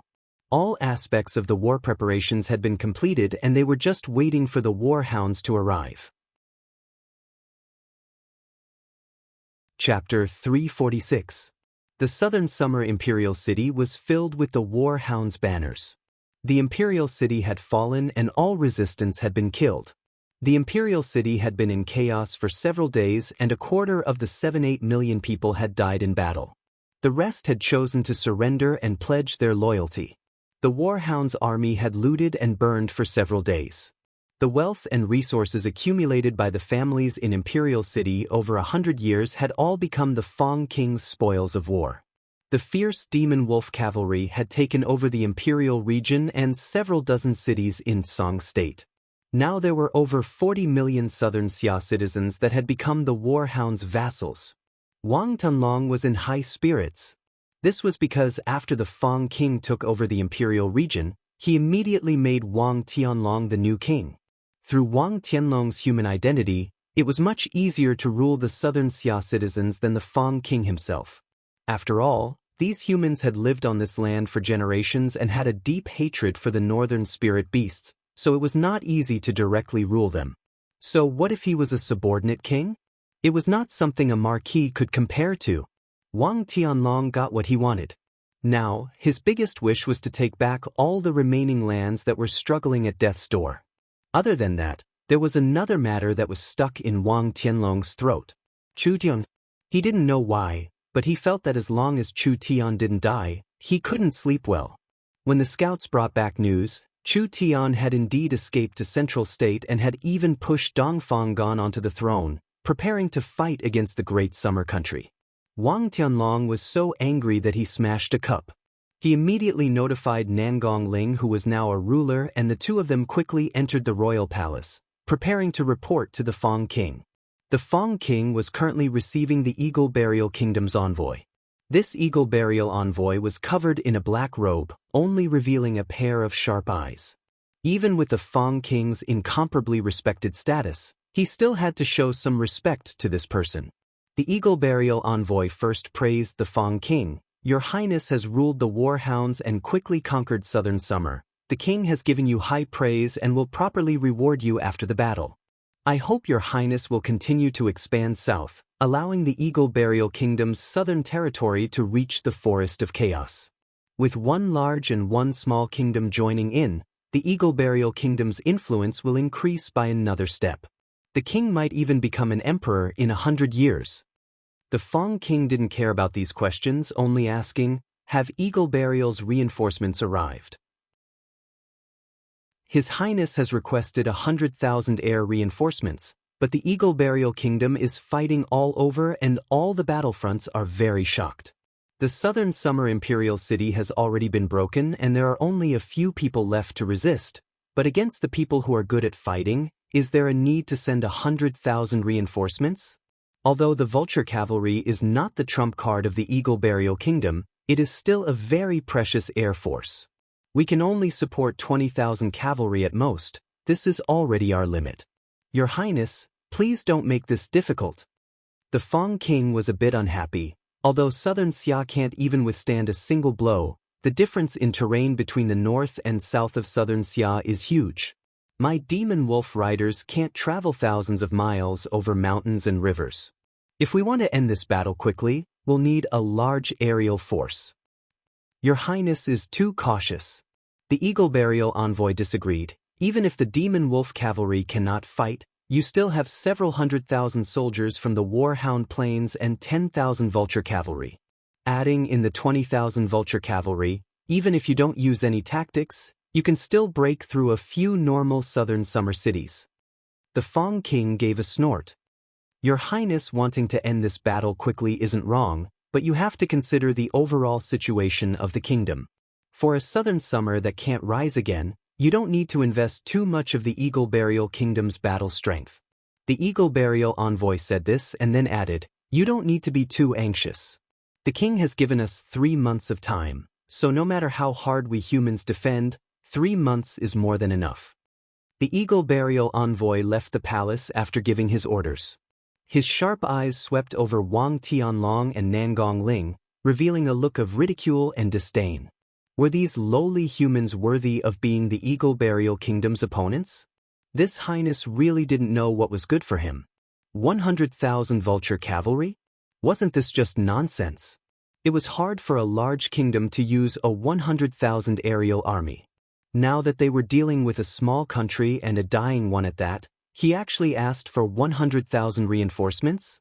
If it wasn't for unifying the Warhounds and winning 2 battles, the king would give him a bit of face. Otherwise, even 20,000 could forget about it. The Fong King softly asked, have you investigated the matter I asked you to investigate? Nangong Ling quickly cupped his hands and said, we've investigated the strange weapons used by the Southern Summer Defenders. These are special weapons manufactured in a secret factory near Imperial City. The Fong King's eyes flashed with a bright glow. It really is a mass-produced weapon. Such a weak small country actually has such a sharp new weapon. Have you found the blueprints or production staff? Also, I've heard that the Southern Xia humans have invented something that can communicate over 1,000 miles and broadcast sound. Have you found any of this technology yet? We ask the Fong King to punish us. Nangong Yun said in a terrified voice, these new technologies haven't been around for long and they are all in the hands of Miracle Commerce. All the related equipment in the city has been destroyed and the secret factory outside the city has been heavily damaged, so we can't find anything of value for now. Waste. The Fong King slapped Nangong Ling into the wall. Nangong Ling did not dare resist and could only kowtow to accept his punishment. Fong King, please calm your anger. Wang Tianlong respectfully bowed down. I've received news that Chu Tian's group has escaped to the south and is currently in Central State. As long as we capture him, everything will be in our hands. In the Imperial City battle, the fierce firepower of the Source Energy submachine guns and the shocking might of the Source Energy bombs had left a deep impression on the Fong King. The Fong King thought it was a secret treasure at first, but who would have thought that after investigating it, it was actually a mass-produced weapon? This made the Fong King very excited. If he could obtain this kind of equipment, the Eagle Burial Kingdom's strength would increase by several times. It would be too easy for them to become an emperor. We've searched the merchant caravans and stored ships, so we've already gathered enough. Wang Tianlong knelt down on one knee. Please give the order. As long as Central State falls, Southern Xia's last resistance will collapse. At that time, the 200 million Southern Xia citizens will all become subjects of the Warhound's kingdom, forever farming and producing for the Fong King. The Fong King was a bit hesitant. Today's position was not obtained through bravery. The Fang king was not only a peak expert, he was also a clear-headed commander. He did not let two large victories go to his head, rather he calmly analyzed the situation. There was no doubt that the remaining southern Xia army could not even stop the warhounds, not to mention the Eagle Burial Kingdom army. But now they were faced with two variables. The first was the terrain variable. The second was the unexpected variable. The warhounds would have to pass through the Four States Lake if they continued south, but the warhounds were not good at fighting in the water. Moreover, the ships they stole from the southern summer merchants and the old warships in the warehouse could not compare to southern Xia's warships. If they fought on the Four States Lake, the warhounds might not have an advantage. Other than that, did southern Xia still have that kind of powerful weapon in storage? Once this weapon was used in a water battle, it would have an even stronger killing effect. This was something they had to guard against. Wang Tianlong was filled with doubt. Whether it is our numbers or strength, we have an overwhelming advantage. What is the Fang king worried about? Alright. The Fang king made his decision. Immediately pass down my orders. The demon wolf cavalry will stay behind and the rest of the army will prepare to head south. Understood. Wang Tianlong revealed a look of joy and immediately asked, "Then what is the strategy?" The Fang king had already thought of a strategy. You will lead 600,000 warhounds to head south. The fleet cannot be concentrated and will be split into 5 fleets of 100,000 people. They will follow different routes and land in different places in Central State. Southern Xia's army is weaker than our army, so their only chance of victory is to defeat us on the water. However, their army is not as large as ours and we will scatter to land, making it difficult for them. At most we can attack 1 or 2 places and most of the army will land. Wang Tianlong's eyes lit up. Splitting the army to land is one of the strategies. It is a strong attack. The Fang king continued to say, I will lead 30,000 vulture cavalry and the various tribe chiefs from Tsang State. We will pass through the mountains to the north of Central State and launch a surprise attack on Central State City. A surprise attack and a strong attack. How could Central State City stop them? The southern summer country had lost 2 battles, but they did not lose unjustly. The Fang king was an experienced commander. His strategies were always impeccable. At least from Wang Tianlong's point of view, Central State City would definitely die in this battle. The battle strength of the Central State Army could be ignored.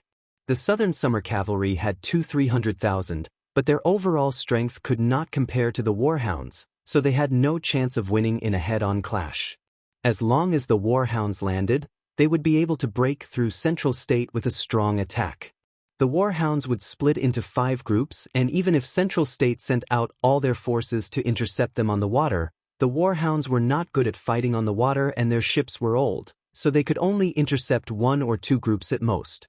The rest of the troops would be able to surround Central State City. This was already very hard to break.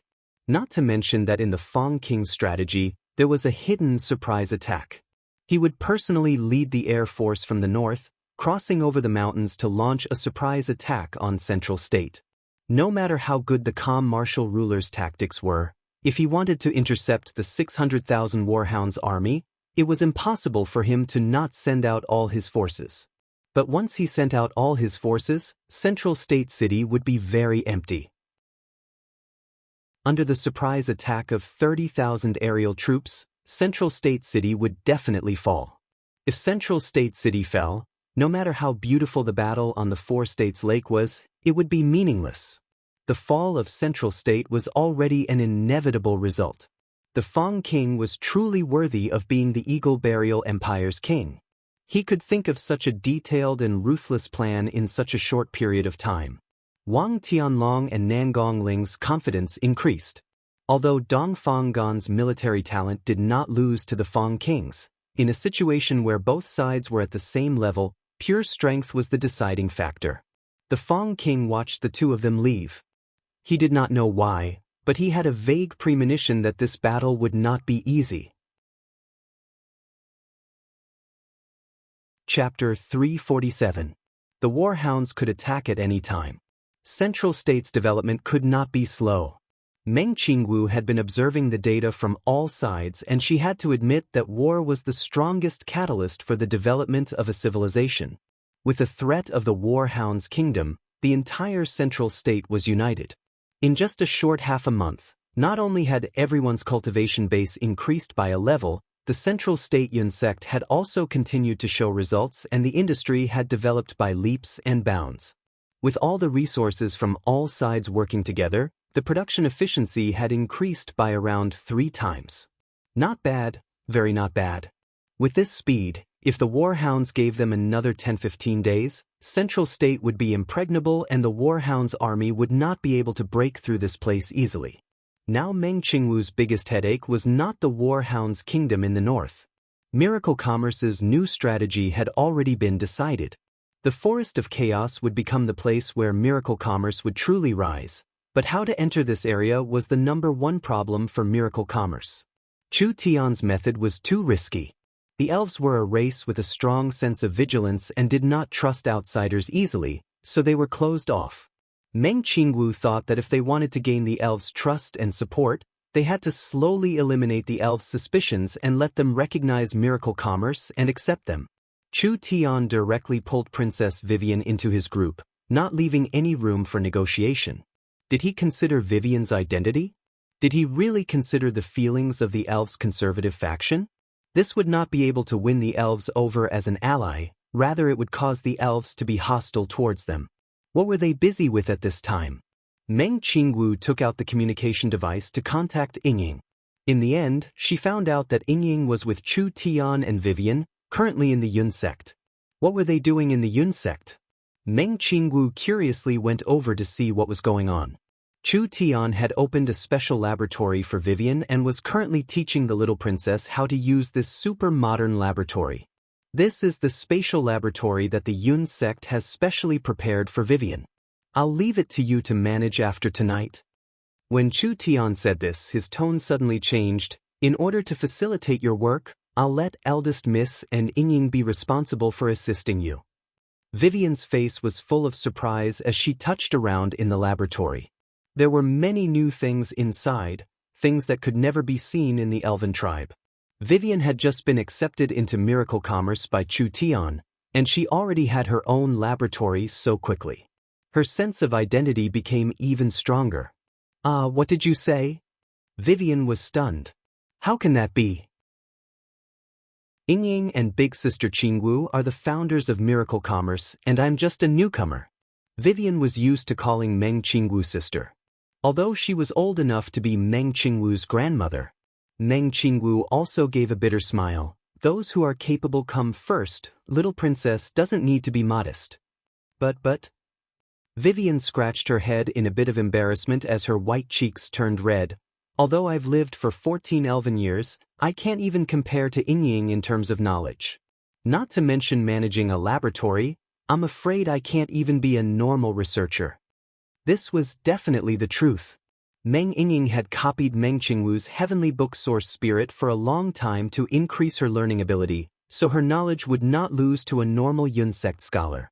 On the other hand, Vivian was several times older than Yingying, but she had lived in the elven environment since she was young, so how could she have the mind to study? Vivian's strength could not compare to anyone, but her knowledge was far from it. Meng Qingwu felt it was strange. Little Princess Vivian was not good at science, so why did she prepare a laboratory? What was Chu Tian thinking? Vivian was very embarrassed. How about this laboratory? We don't need it for now. My cultivation base is not bad, so if you want to fight, I might be able to help. Let's say it like this. Even if you invite the most knowledgeable old scholar of your elven race, there wouldn't be much of a difference in my eyes. Moreover, you have a special potential that normal people don't have. Chu Tian encouraged Vivian. You are unique. I believe that you can do things that other people can't do. Vivian's heart was instantly moved to the point of bursting. She was synonymous with trouble in the elven tribe, and even she had given up on herself. She never thought that there would be someone who appreciated her this much, not to mention that this person was her most respected idol.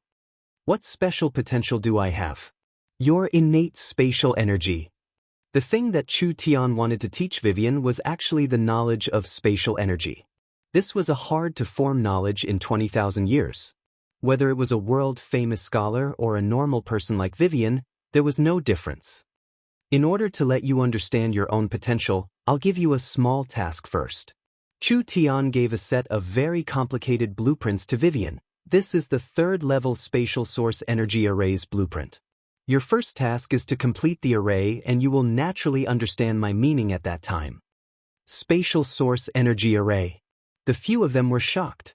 They had heard of fire source energy arrays, wind source energy arrays, and ice source energy arrays. As for spatial source energy arrays, they had never heard of them before. It could even be called a fantasy. Spatial energy was recognized as the hardest attribute to control. Wanting to use a source energy array to create spatial energy, was this really possible? Vivian held the complicated blueprints and said, "What kind of array is this?" Chu Tian gave Vivian an encouraging look. "Don't ask too many questions, just give it a try." No matter how bad one's knowledge was, they still had the basic ability to draw a source energy array. Chu Tian had already given a detailed blueprint and Vivian just needed to draw the array according to the blueprint. With her true spirit realm and mind's lamp divine sense, this was not a hard thing to do. This source energy array was clearly not normal. The materials Chu Tian had prepared were all precious level 3 materials. Other than that, he had used 4 giant source energy batteries to form a system to replenish the energy of this source energy array. "I'm going to start." Vivian's little face tightened. This was her first time showing her strength. She couldn't drop the ball at this critical moment. She released her divine sense. This divine sense was not weaker than Chu Tian's, it was even a bit stronger than Chu Tian's. After scanning the blueprint once, every detail was recorded in her mind. Rise. The crystal stone pen was raised. Vivian directly used her divine sense to control it, drawing it on a piece of stone specially used to hold source energy arrays.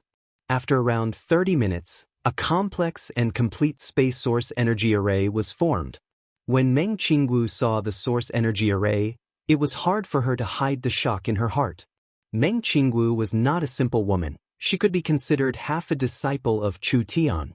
Of the current technology of miracle commerce, the only one who had a complete grasp of it was Meng Qingwu. Meng Qingwu's strong learning ability and heavenly book memory allowed her to surpass top scholars like Gu Qianxiu and Yun Tianhe in a short period of time. This space source energy array was something she had never heard of before. It wasn't like Meng Qingwu had never seen a level 3 array before, but she had never seen one this complex. All the components and structures were very unique. If this array was seen by those old things, they would go crazy from excitement. Vivian wiped her sweat and said with a face filled with amazement, "This is the most complex source energy array I have ever seen, but what use does it have?" "Don't be anxious." Chu Tian said to Meng Yingying on the side, "Yingying, help me turn on the energy pillars." "Alright." Meng Yingying deftly activated the switch on the magic energy battery. The 4 energy pillars simultaneously released a powerful energy. After the complex spatial array was activated, it instantly transformed into an incredible amount of energy. The violent energy wave interfered with the spatial fluctuations. When the spatial distortion became more and more intense, it actually formed a black hole-like hole. Meng Qingwu and Meng Yingying couldn't feel it, but Vivian could clearly feel it. This black hole is a stable space, similar to the storage space in storage equipment. God, it's too big, it's at least 10 feet wide. What did you say? Meng Qingwu's eyes almost popped out. This is a storage space. Vivian's face filled with excitement as she nodded. That's right, I understand. This source energy array's use is to create a stable space. I have never seen such a mysterious source energy array before. It can actually create a stable space. Once this space is formed, it is no different from a storage equipment. How expensive was a storage equipment? It could simply be considered priceless. There weren't many storage equipment in all of southern Xia. The reason why storage equipment was so precious was because storage equipment was made from spatial materials that contained spatial energy. This kind of material couldn't be found in many places on the continent. Now that Chu Tian had easily created a space that was so big, it was hard to imagine. Chu Tian said with a nod, "This is a space-forming array. It is used to create a small space. The more energy it provides, the larger the space. We can use this technology to create a space warehouse. But compared to storage equipment, the space warehouse's flexibility is far inferior. This technology has a lot of prospects." Chu Tian gave a simple introduction. "I'll give you an example. We can easily transport items to any corner of the continent through the space. This also means that if we store things here, we can open a space on the other side of the continent and take them out." This was more than just prospects. If Chu Tian's communication technology could allow the continent to exchange information, then this spatial technology could perfectly allow the exchange of materials, allowing products from all over the world to flow quickly. Not only did it contain a large business opportunity, it would also lead to an irresistible revolution. "I have a complete theoretical foundation, but the technology isn't stable enough."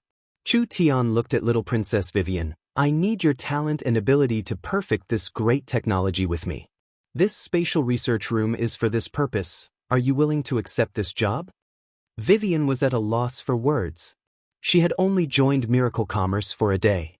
Giving her this kind of important technology, this showed how much importance he placed on Vivian. Vivian could clearly feel that this was a chance to change the continent. Chapter 348. I will definitely complete this task. Vivian straightened her back and her face turned red as she loudly shouted out like she was making a vow. Meng Qingwu's heart calmed down. Vivian had already completely immersed herself in her role. Chu Tian was prepared to train Vivian into Miracle Commerce's first spatial engineer. Because Meng Yingying could duplicate source spirits, she also had spatial abilities. Only because she wasn't strong enough, she couldn't participate in spatial operations and could only provide some basic support. Meng Qingwu was responsible for coordinating the resources and building a complete space warehouse in the shortest amount of time. How could Vivian not be excited? She had traveled tens of thousands of miles to come to southern Xia and even disregarded the danger of being punished by her clansmen, but now it seemed like it was all worth it. She was like a lost traveler who had suddenly found her goal. Vivian vowed that she would not disappoint Chu Tian's expectations. The elves did not have much interest in leaving their names in history, but they could not reject something that would benefit their descendants. Once this space warehouse was completed, the clansmen would be shocked. At that time, I will build a space warehouse in my tribe and let the elves experience the benefits of a space warehouse. At that time, who would dare to gossip about us? After all, to the elves, a space warehouse was simply a dream come true.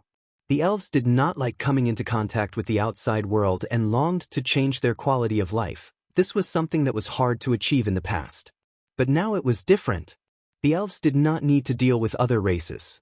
As long as they had a space warehouse and communication device, if they wanted to buy materials or daily necessities in the future, they just needed to make a call and place enough source stones in the space warehouse to receive the goods from the other side. How convenient! How beautiful! Not only would it not destroy the peaceful life the elves yearned for, it would also allow the elves to sell their specialties, and it would allow the rich resources of the outside world to flow into the elves, making the elves richer, stronger, and richer in life. Even the most old-fashioned elves would not reject this kind of good thing. If Vivian could help the elves become the first to benefit from the spatial technology, she would become one of the greatest heroes in the history of the elves. The pioneers were always the biggest beneficiaries. The elves dared to be the first to become rich and powerful before the other forces and kingdoms could react. Vivian did not want to go home anymore. Now, even if her father came, she would not leave. Vivian looked at Chu Tian as if she was looking at a god. I didn't expect you to even be able to create space. Is there anything in this world that you can't do? Although I don't deny that I'm strong, this source energy array isn't creating a space, it's just borrowing space. Chu Tian gave a laugh. Although the little elf's worship was very useful, Chu Tian still needed to spread the knowledge of spatial technology. I do have a way to create a space, but with the power of a third-level source energy array, it is far from reaching the goal of creating a space. I can only borrow the existing space. Borrow? What do you mean, borrow? The space domain is incomparably profound. If you want to master it, it will not be something that can be mastered overnight. However, since I have the time, I will tell you a little about it. Chu Tian pointed at the source energy array on the ground and said, "This source energy array looks like it's creating a storage space on the surface, but it's not creating space at all. It's just capturing a subspace, and this subspace already existed." Chu Tian explained the basic understanding of space to the three of them. Originally, this world was like a giant bubble. When the great ancient world collapsed, the large bubble turned into countless small bubbles, and these small bubbles separated to form different planes. Each independent small bubble had countless smaller bubbles attached to it. There were very few small bubbles that could mature into a spatial structure. After these mature spaces were captured, they could be used to create various secret realms. However, most of the small bubbles, because they were very small, they could not fully develop the spatial laws, so they could not be used to store life energy as a subspace. The space warehouse was a technology that used subspace. This source energy array captured and stabilized the subspace, opening a passage to the subspace and using it to store things. So it's like this. The three of them were enlightened. Although it was only the most basic knowledge of space, it was still too advanced for the three of them. It was like they had touched a whole new world. Because the subspace itself exists, even if we close the source energy array, the things we store will not disappear. We can just open it when we need to take something out. Meng Qingwu gave a heartfelt sigh. This truly is a safe and perfect technology. Meng Qingwu had just found out that maintaining this subspace required a large amount of energy. The 4 energy pillars had been consumed by half in just a while. Although the cost of energy was low in this era, it couldn't be used like this. If the space warehouse collapsed when the energy disappeared, it would be too unsafe. If it was attacked or malfunctioned, wouldn't the things inside the space warehouse be lost? After understanding the theory, Meng Qingwu was completely relieved. Once this spatial technology was successfully developed, it would have a very wide range of uses. Chu Tian said, "This technology is very attractive, but there are still many problems that need to be solved." Meng Yingying was puzzled. "I think it's perfect. Why can't we use it immediately?" "There are 2 problems that need to be solved," Chu Tian explained. "First, there are hundreds of millions of subspaces floating in this world, and they are all different in size. If we use this formation to directly summon them, then it will be full of uncertainty. This time, we will capture this space, and the next time, we will capture another space. If we can't accurately identify the space, then this technique is meaningless. So it's like this. Then what about the second problem? The second problem is for the future. We need to avoid illegal summons, for example, our space warehouse being stolen by others. Although it is hard to do with technology and probability, we have to prepare ahead of time." Chu Tian had decided to develop spatial technology, so he had to do his best to make it perfect. This was because spatial technology couldn't compare to the previous technology. The previous technology could only be considered low-end technology. They could all be replaced by higher-level technology. Only spatial technology was high-end technology that couldn't be replaced. Spatial technology had limitless possibilities, and he had planned on personally using it. However, spatial technology was at the 3rd level, and Chu Tian still needed some time to break through to the true spirit realm. Adding in the importance of the elves in Miracle Commerce's plan, Chu Tian decided to give some low-end spatial technology to Vivian. This would be an important chip to win over the elves in the future. Vivian's cultivation wasn't weak, she had innate spatial energy, was the elven princess, and was a simple person. She also matched the goals of Miracle Commerce, so she met all the requirements. Chu Tian said to Vivian, "If you want to become a qualified spatial engineer, you must learn how to find subspaces, mark subspaces, and modify subspaces. From today onwards, I will start from zero and only teach you the basics of spatial technology. Miracle Commerce's first space warehouse will be given to you." Vivian's face turned completely red. She felt like her blood was boiling. The continent's first spatial engineer. I'm going to become the continent's first spatial engineer.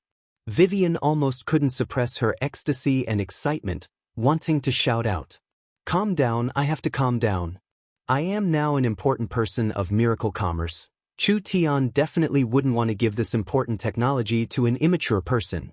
Chu Tian looked at the little elf who was about to suffer internal injuries and didn't know whether to laugh or cry. All right, I'll continue talking about the basics of spatial technology. Learn as much as you can, and if you don't understand anything, you can find the young miss. Her source spirit is special and her learning ability is 100 times faster than yours. If you don't understand, she will definitely understand. He didn't even finish speaking. A griffin knight suddenly rushed over to the Yun sect. Greetings to the country guarding ruler, Cloud Dream Marquis. Urgent military report. His Majesty is asking the two of you to quickly head over. Meng Qingwu was a bit stunned. What is going on? The Griffin Knight had a serious expression. The Warhound's fleet has been detected. I'm afraid the decisive battle is about to begin. They really know how to pick the right time. Chu Tian gloomily shook his head and said to the little elf with an apologetic look, I'm sorry, I'll be busy for the next few days, so I'll have to slow down the teaching matter. Vivian's eyes were about to spit out flames. Damn, damn, damn. These disgusting and dirty spirit beasts, they could have come at any time, but they had to come at this princess' most important moment to cause trouble. Angering me to death, I must exterminate them all. Meng Qingwu looked at the angry little elf and her heart slightly skipped a beat. She tried to persuade her, Southern Xia is about to go to war with the Warhound's kingdom. This battle will be very dangerous and Central State will become the battlefield. You are an outsider and shouldn't get involved. Why don't you leave for a few days and come back after this matter is over? How can I do that? I've already joined Miracle Commerce. Vivian was most worried that the spirit beasts would cause trouble for Miracle Commerce. When she saw that Meng Qingwu was about to speak, she quickly cut her off and said, Don't say any more, I must go with you to fight the spirit beasts. Actually I, Vivian, have always hated the spirit beasts and can't wait to eliminate them all. Vivian strongly expressed that she wanted to participate in the battle. Chu Tian naturally couldn't ask for more. As for whether he would feel guilty, don't joke around. Did Chu Tian really think that the elves were a group of good people? The elves were kind by nature, but this kind of kindness was only towards their own kind. The elves had been able to reproduce on the continent for so many years, surviving the slaughter of countless other races and walking towards glory. Just this point alone showed that they were not easy to deal with. There were many races that had been exterminated because of the elves. When the elves dealt with their enemies, they would not be any kinder than humans. Chapter 349. It was reasonable for Vivian to hate the spirit beasts. The spirit beasts and the elves could be considered mortal enemies.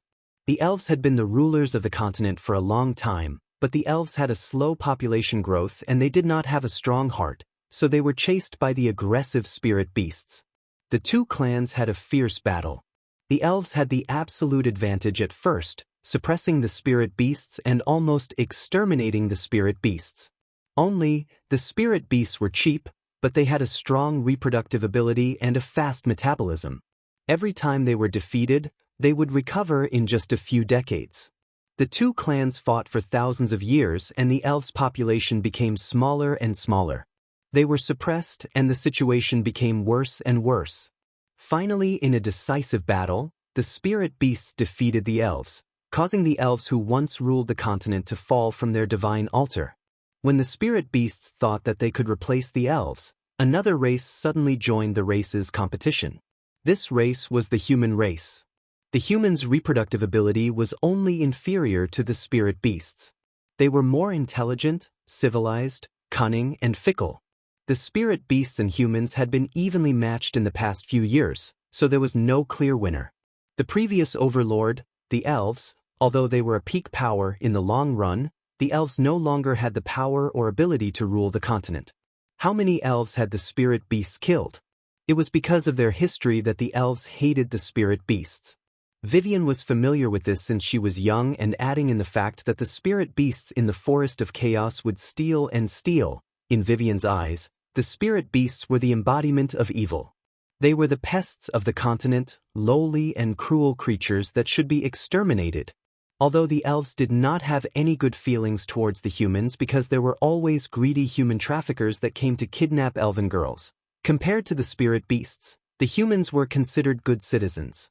Central State's temporary king's residence. The miracle commerce people had all arrived. Princess Vivian was wearing a flower crown, and her clothes were made of leaves.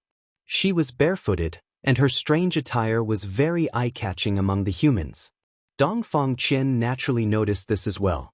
His eyes flickered slightly, but he didn't ask any questions.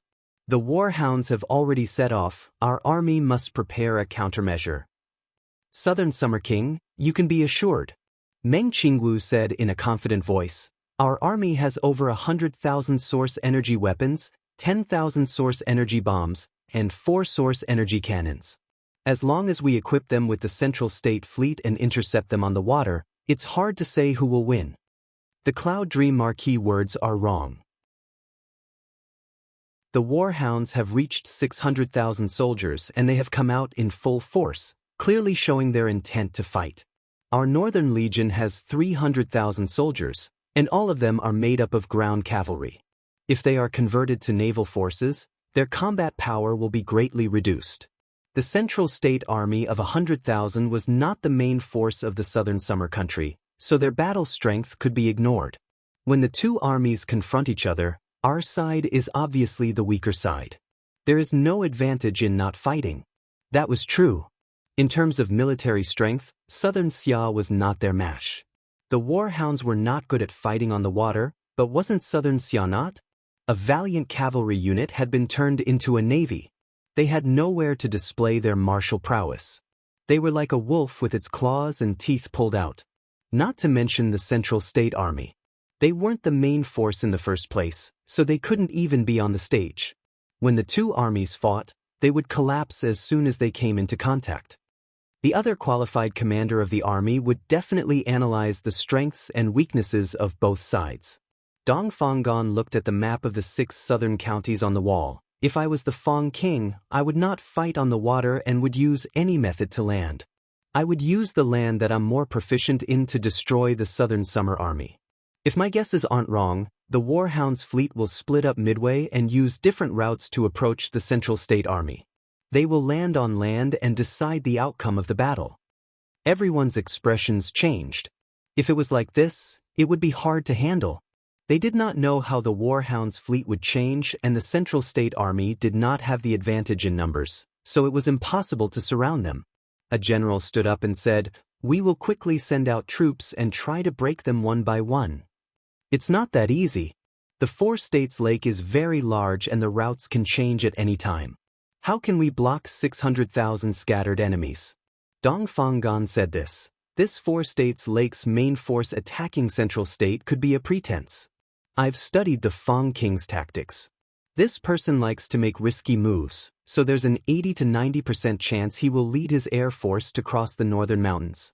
While we are fighting the warhounds at the 4 states lake, he will launch a surprise attack on Central State City and stab us in the heart. Everyone looked at each other in blank dismay. These Southern Summer generals had followed Dong Fanggan for many years. Dong Fanggan's perception was very strong. He could accurately predict the enemy's actions every time. This was also the reason why he was undefeatable. Everyone thought about the previous 2 battles and the Fang King's arrangements were very likely. But if it was like this, how could Southern Xia resist? Southern Xia was too weak. Whether it was the air force or the ground force, they would find it hard to resist. Chu Tian broke out in laughter. Dong Fanggan was waiting for him to speak, and seeing him finally speak, he immediately asked, "Why is the country guarding ruler laughing? Did the Southern Summer King really forget, or did he deliberately not mention it? Our air force cannot compare to the other side, but we have an underwater force that the warhounds definitely do not have. The 4 states lake battlefield is Southern Xia's territory. If you give me 100,000 troops and equip them with Miracle Commerce's weapons, I can guarantee that the 600,000 warhounds will not be able to land. The other 300,000 will be left to defend Central State City. I don't believe that the warhounds can break through Central State. 100,000 people? Everyone looked at each other in blank dismay. This boast was way too big. Chu Tian was filled with confidence. I never boast, I can do what I say. 100,000 people is enough. Do you not believe me? Dong Fanggan thought about it for 2 seconds. I'll give you 200,000 people. Don't be greedy and try to delay the enemy's formation. Central State City has 200,000 people, it's enough to guarantee their safety. Dong Fanggan said, I'll give the Griffin Knights to you to protect the Central State Fleet. There's no need to worry about Central State City. Damn, this fellow still did not believe me. Even if you don't believe me, I don't believe you. Chu Tian said, in order to guarantee Central State's safety, I will leave some miracle commerce people to defend. Nangong, Vivian, you will stay in Central State to help the Southern Summer King. Nangong Yun, Meng Ying? What use could these two girls have? Dong Fanggan's eyes fell onto Vivian. He noticed Chu Tian's words. Miracle commerce people? When Chu Tian said this, the elf did not show any displeasure and instead had a calm expression. What happened? Could it be that Chu Tian managed to rope in this elf this quickly? What kind of background did this elf have? Directly roping her in like this shouldn't be a problem, right? No matter what, this was a special time. This elf was very strong and would have quite a bit of use. Dong Fanggan directly sent out the royal proclamation. Central State Shin Fengho, Chu Tian, and Meng Qingwu will lead the Central State Fleet to the Four States Lake and welcome the mighty Warhounds army. 300 large warships were already waiting for orders. 200,000 Southern Xia soldiers gathered at the port. The Southern Summer King, Dong Fanggan, personally came out to send the army off. Dong Fanggan's style was different from Dong Fanghao's. Dong Fanggan did not like to play tricks. After simply motivating the soldiers, he immediately began to coordinate the transportation of supplies. The 100,000 storm cavalry left their horses and turned into the navy. The Southern Summer King understood the army very well.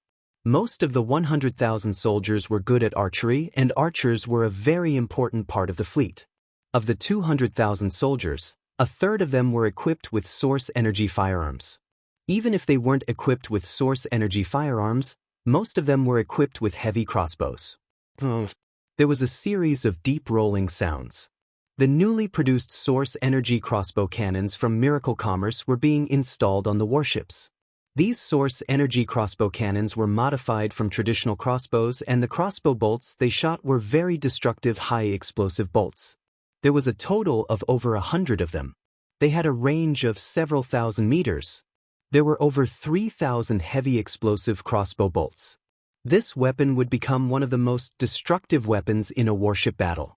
Not only could it cause large amounts of damage to the enemy, it could also destroy the Warhound's ships. Other than the source energy crossbow cannons, Miracle Commerce also made several strange launchers. These launchers were used to launch bombs, and compared to the simple projectile weapons from before, these special launchers were more accurate. The shells they used were also specially made, so they had a very terrifying destructive might. Finally, there were 2 shining source energy cannons that were fixed on Chu Tian's flagship. These 2 source energy cannons were the strongest weapons Miracle Commerce had ever produced. Even with many factories operating at the same time, they had only made 4 cannons. 2 were left in Central State and 2 were brought out. These were true killing weapons. Everything is ready. Let's set sail. When the horn sounded, the Central State Fleet carried the hopes of countless Southern Xia citizens and slowly sailed out of the Central State port towards the Four States Lake. Chu Tian crossed his legs as he sat on the deck to enjoy the wind. I never thought that father would lead an army into battle. Young miss, are you nervous? Meng Qingwu looked over at him. What are you nervous about? It was so dangerous last time, but we still survived. This time we're fully prepared. I don't believe they can play any tricks. Hey, it's best if you're not nervous. Chu Tian stood up and his eyes sparkled. Damn, it's time for us to take our revenge. Have you notified Boss Yu's side? Relax, I've already used the communication device to contact the giant shark gang's headquarters. Boss Yu has already organized a vanguard and is heading towards the war hounds ahead of us. Chu Tian nodded in satisfaction. He hoped that they would do a good job, saving quite a bit of effort for Chu Tian. No matter how careful the Fang King was, he could not understand Central State's strength in this short amount of time. The giant shark gang was a large problem that they didn't expect. Chapter 350. 3,000 giant shark gang elites were standing on the small island with bare arms. Each gang member was carrying a large backpack, and there was a round object in the backpack that was the size of a wash basin. This was the underwater bomb that Miracle Commerce had carefully developed. The 5 leaders stood in front with serious expressions and their hands behind their backs. Boss Yu stood in the center with a fishbone cane, looking over everyone with a deep and sharp gaze. Ever since my giant shark gang has joined hands with Miracle Commerce, we have grown by leaps and bounds in just a short 2 months.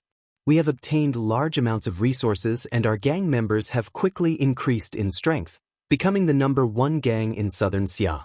Now that Southern Xia is in danger and Miracle Commerce has been implicated, it is time for us to play our role. Everyone loudly shouted, "Prepare to serve at any time." Working with Miracle Commerce in this period of time, everyone had benefited greatly. Everyone could feel the shocking potential of Miracle Commerce, and as long as they followed Miracle Commerce, everyone could obtain an unimaginable future. One's loss, one's glory, one's glory. Southern Xia was a matter of life and death. Once Southern Xia fell, how would Miracle Commerce survive? Once Miracle Commerce fell, how would the giant shark gang survive? The war hounds were their common enemy. Everyone had the same thoughts and the same logic. This battle was unavoidable and they could only give it their all. Gang leader, the war hounds' army is within 200 miles. Alright, let's go. The 5 leaders personally led the 3,000 elites into the water.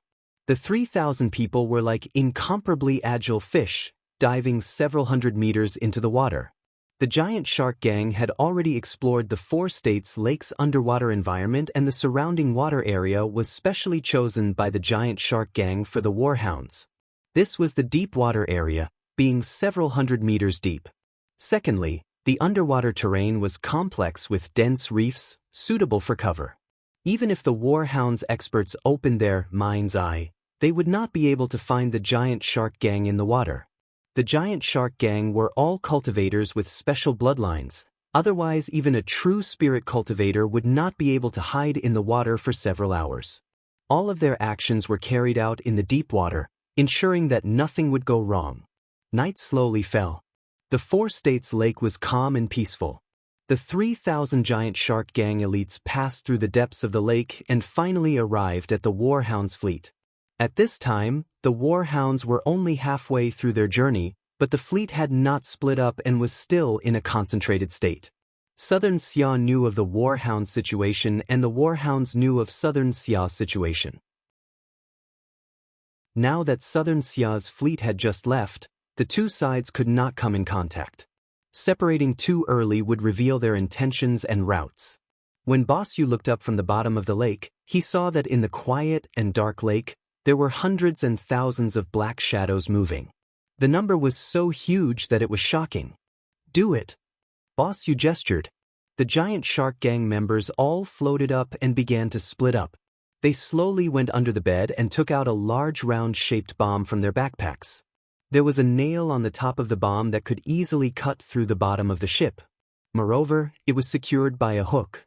Large ships that were more than 100 meters in length were equipped with at least 4 bombs, while the smaller ones were equipped with 2 bombs. The medium-sized ships were equipped with 1 bomb in the center.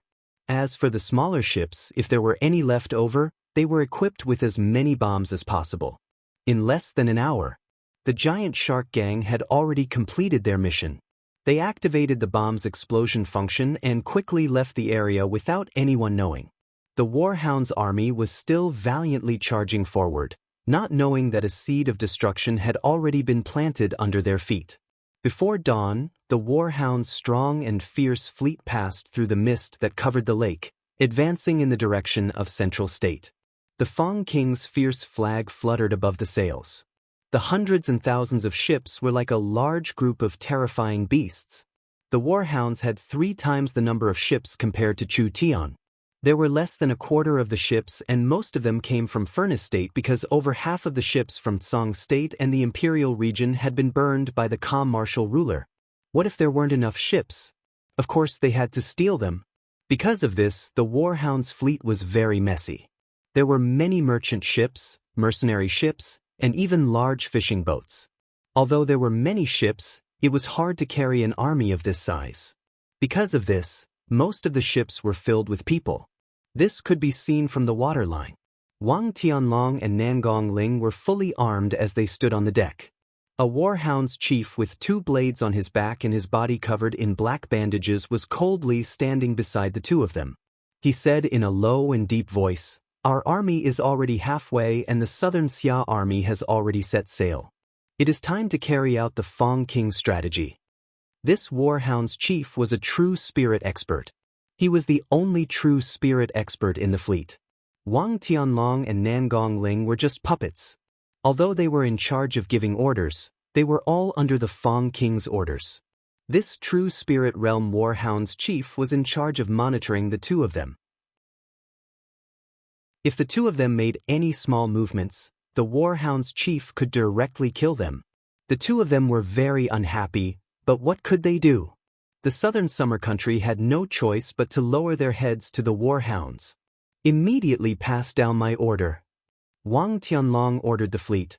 "The 5 armies will split up and advance at full speed to land." When Wang Tianlong's order was given, the leftmost warship of the warhounds exploded with a shocking flame. In an instant, several explosions occurred. The extremely ferocious energy was like a volcanic eruption. A ferocious pillar of fire pierced through the bottom of the warship, blasting a large hole in the warship. Following that, the entire warship was torn in half. That fiery light shot up over 20 meters high and countless beast spirits were thrown out like raindrops. Large amounts of debris were scattered all around, stirring up huge waves that flipped several of the small merchant ships on the side upside down. Wang Tianlong and the others were shocked. Enemy attack, enemy attack. No one could have imagined that they would encounter an enemy attack this quickly, but they couldn't find a single shadow. Where was the enemy? This explosion was just the beginning. Hong hong hong hong. The surface of the 4 states lake released an unbelievable explosion as countless flames soared into the sky. The entire warhound's fleet was blown to pieces and most of the warships were destroyed by the explosion. Several 100,000 warhound soldiers fell into the water and the terrifying high temperature evaporated the water, instantly turning it into a large amount of mist that rose into the air, completely covering the area. The entire lake was filled with waves and the lake water seemed like it was boiling. The surface of the lake, which had been calm just a moment ago, abruptly exploded into a shocking tsunami. There was an entire 1 to 2,000 explosions and each bomb was carefully made by Miracle Commerce. When the large amount of refined crystal oil was detonated, it created an extremely high temperature and shockwave. The warhound's spirit beasts were not prepared at all, and with such a fierce bombardment, it was hard to imagine the casualties caused. At least 100,000 warhound's spirit beasts were killed in the explosions. The entire warhound's fleet instantly collapsed. When Wang Tianlong fell into the water, he felt that the surrounding lake water was boiling violently. In such a short period of time, such a high intensity of energy had been released. The entire lake was boiling and a large amount of water vapor soared into the sky, covering an area of dozens of kilometers. Countless spirit beasts miserably cried out as they struggled in the boiling water. Large amounts of corpses were cooked rotten, releasing a nauseating smell. They couldn't see anything and the fleet had completely collapsed. All orders were useless. What is going on here? Why did the warships all explode? Wang Tianlong could not believe what was happening in front of him no matter what.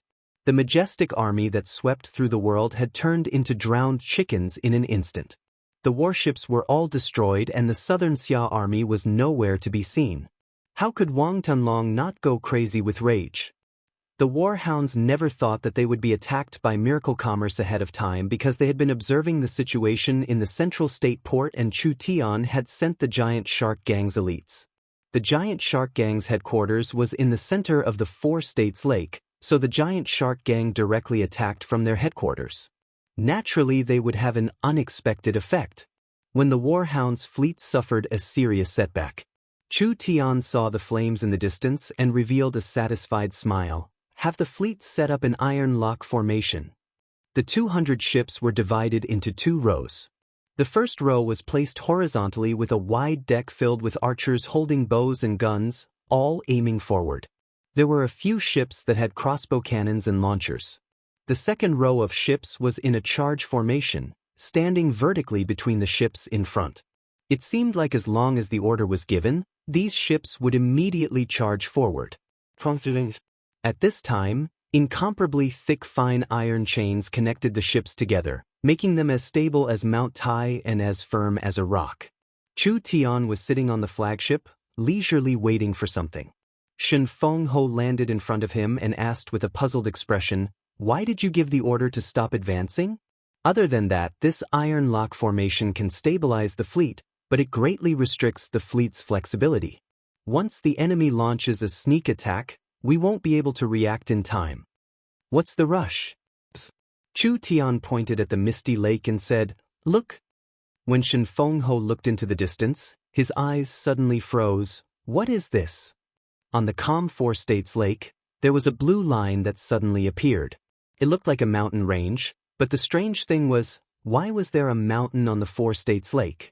Just when Shen Fengho was confused, suddenly, a warm and humid wind blew, accompanied by a light drizzle. Even the rainwater was warm. The blue outline was getting closer and closer. Shen Fengho's pupils suddenly shrank. What kind of mountain range was this? This was clearly a tsunami that was over 100 meters tall. Be careful! The water covered the sky and earth as it swept over. Fortunately, Chu Tian had connected the ships in advance and anchored them. Although this huge tsunami was very fierce, it did not cause too much damage to the ships of southern Xia. Meng Qingwu and Qin Bingyu were both soaked. These two beauties with the best figures in miracle commerce were wet in front of Chu Tian. Their voluptuous bodies were naturally revealed, giving Chu Tian a feast for his eyes. Meng Qingwu looked at everything that was happening in front of her in shock and muttered to herself, "This is too exaggerated." Chapter 351. The Four States Lake was filled with waves, just like a storm. If southern Xia hadn't made preparations, they would have suffered losses facing this kind of attack. They could feel this wave from this far away? Then what was the scene of the warhound's army in the center of the explosion? Chu Tian gave a few loud laughs. All right, immediately pull out the anchor. The formation doesn't change, just line up and move forward at full speed. There is a pot of drowned chickens waiting for us to clean up. Everyone charge forward and surround them. When Chu Tian's orders were sent out, southern Xia's fleet immediately moved. Several hundred warships lined up and surrounded the warhounds. After around half a day, there were large amounts of debris on the lake. Broken masts, broken decks, broken flags. Large amounts of warhounds' corpses filled the water. There were still many warhound soldiers that were still alive that were gathering together, trying to find a way to escape by floating objects. Hey, can you hear me? Chu Tian took a large loudspeaker from Meng Qingwu's hands and his voice spread across the lake, naturally reaching the other side's ears. I am the Central State Rescue Team's Captain Chu Tian. I heard that there was a large disaster here, so I came all the way here. I never thought that this disaster would be this serious, but you don't need to worry, I'll help you end your pain. Prepare the ballistae and bows. The warhound soldiers were so angry that their noses almost went crooked. This damn fellow, he actually used this kind of despicable method. Damn, I knew it was you who did it. Wang Tianlong was in a very sorry state as he stood on a half-turned warship with several hundred warhound soldiers gathered around him. This will completely anger the Fong King and the Eagle Burial Empire. No one can save you now, just wait for our revenge. Chu Tian observed them. Wang Tianlong and Nangong Ling, these two traders were injured, but they were still alive. Their luck really isn't bad. The two of them had a good understanding of southern Xia, so it was natural for the Fang king to give them command. Other than that, Chu Tian also found a true spirit realm warhounds expert, but it was only one, so there was nothing to worry about.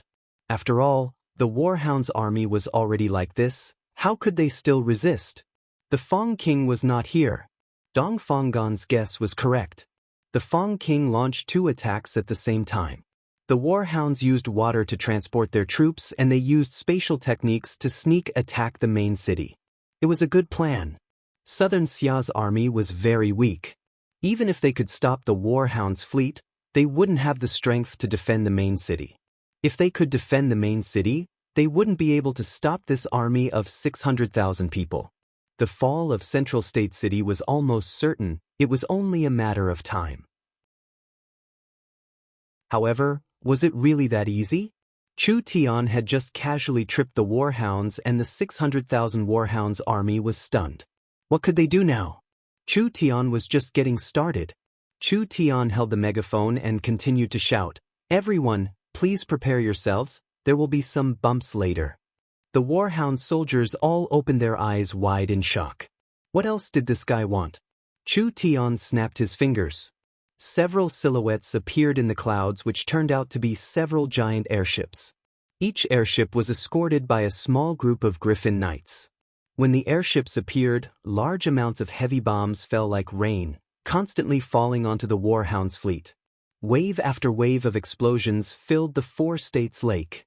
After the powerful bombs exploded in the water, the terrifying pressure created was enough to shatter a person's internal organs.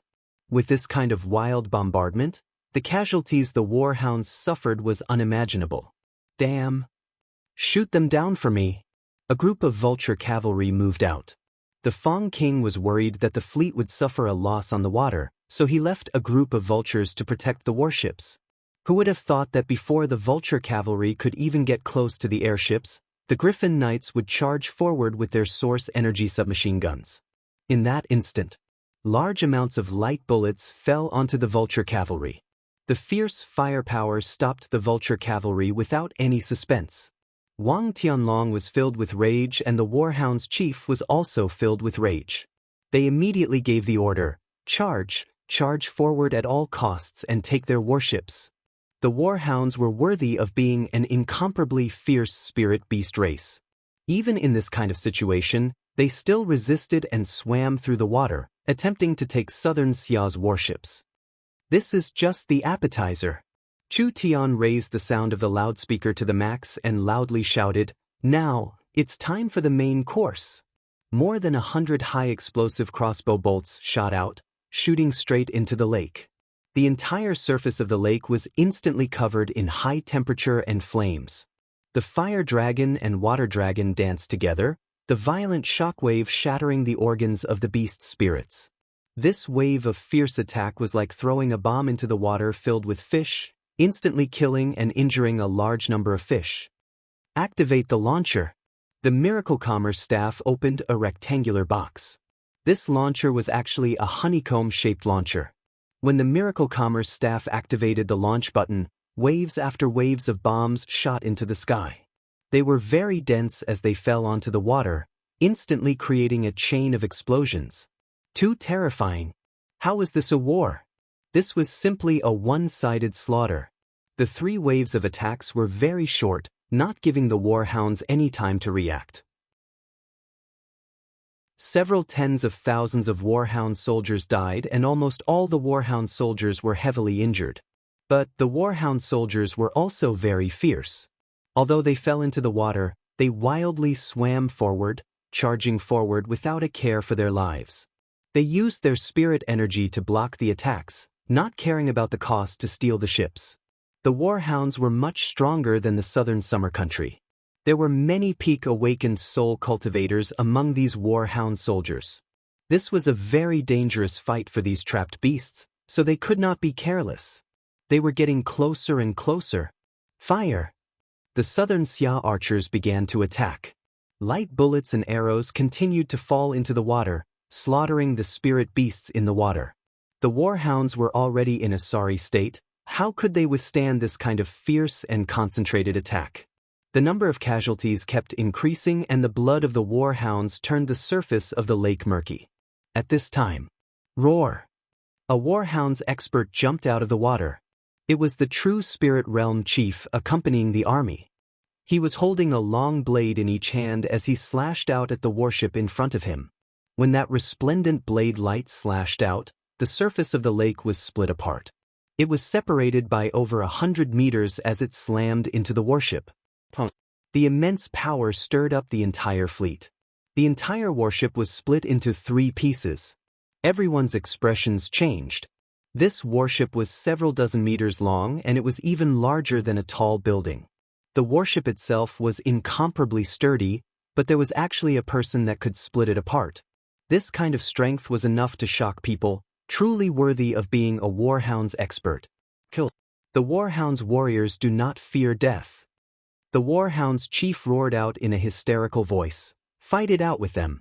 The warhounds suffered heavy casualties, but the more desperate the situation was, the fiercer the spirit beasts would be. One warhounds expert after another circulated their spirit energy to jump out of the water. They stepped on the debris floating on the surface of the lake, running like they were riding on the waves. They were like a group of water spiders as they approached the southern Xia warships. An injured beast was the most dangerous. These people were already prepared to perish together with the southern Xia people. Over half of the 600,000 warhound soldiers had been eaten by the fish. Even if the remaining warhounds attacked with all their strength, the threat could not be underestimated. "Young miss, activate the source energy cannon." Meng Qingwu had already been waiting for the order, so she immediately activated the source energy cannon on the flagship. This source energy cannon was made of a precious third-level metal, being a dark silver color. The smooth surface was covered in runes and the structure was very precise, just like a work of art. "Big Sister Bing, give me the cannon shell." Chen Bingyu threw a cannon shell that was thicker than an arm over. Chu Tian placed the entire source energy cannon shell into the cannon and the patterns on the surface of the cannon began to glow. An incomparably strong energy condensed in the cannon and an incomparably dazzling light was released from the cannon's mouth. A true spirit expert was too fast. It was hard to lock onto the other side with the naked eye.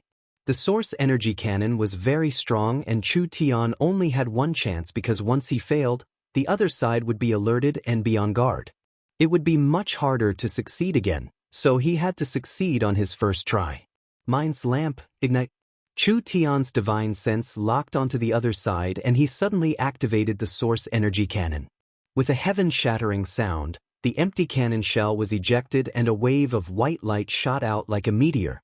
It tore through the sky and tore through the void, surpassing the speed of sound by several times as it instantly landed on the true spirit expert. Fast. Too fast. It was already too late for the warhound's chief to react.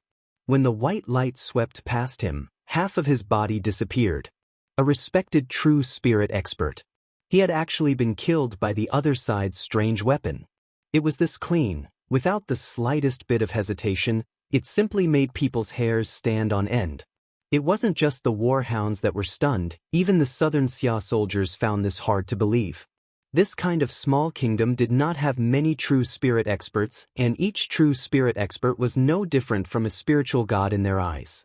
This kind of incomparably strong existence actually died to a weapon that Chu Tian had made in less than half a month? Chen Bingyu handed over another cannonball. Chu Tian placed the energy cannonball into the cannon and did not give the warhounds any time to prepare. He immediately aimed the cannon at the lake and fired it again. The cannon released an intense flame and another large energy wave shot out. That terrifying temperature of several 100,000 degrees instantly evaporated a large part of the lake. The terrifying energy wave caused a second explosion and several hundred warhounds soldiers lost their lives in the explosion. This time, even the fiercest soldier would collapse. In the eyes of the warhound soldiers, Chu Tian was not a person at all. He was a demon, a terrifying war demon, a cruel killing demon. Chapter 352. The general situation had been decided. The Warhound's army was completely defeated. The first wave of explosions killed over 100,000 people, and the following waves of explosions killed over 100 to 200,000 people. The large-scale shooting arrows and continuous explosions killed over 100,000 people. A super army of 600,000 people. How many of them were left? The Warhounds were not afraid of death, but in this situation, they did not have any chance of winning at all. They did not even have a foothold. The unprecedented source energy cannons had completely destroyed the morale and confidence of the Warhounds. They had lost. They had completely lost. It's about time. Chu Tian felt that there would not be any more changes. Release the chains and charge forward with all your strength. Don't take any prisoners, kill them all. Chu Tian's cold voice was like the shadow of a death god that shrouded the hearts of the Warhounds.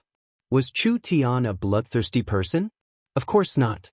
But Chu Tian was not soft-hearted. The battle strength of these Warhound soldiers was more than 2 streets above Southern Xia's main force. If they were allowed to live, they would only cause trouble for Southern Xia. If they killed all 600,000 people at once, the Warhounds' planes would not be able to recover for 3-5 years, and they would not be able to invade the south again. Stop killing with killing.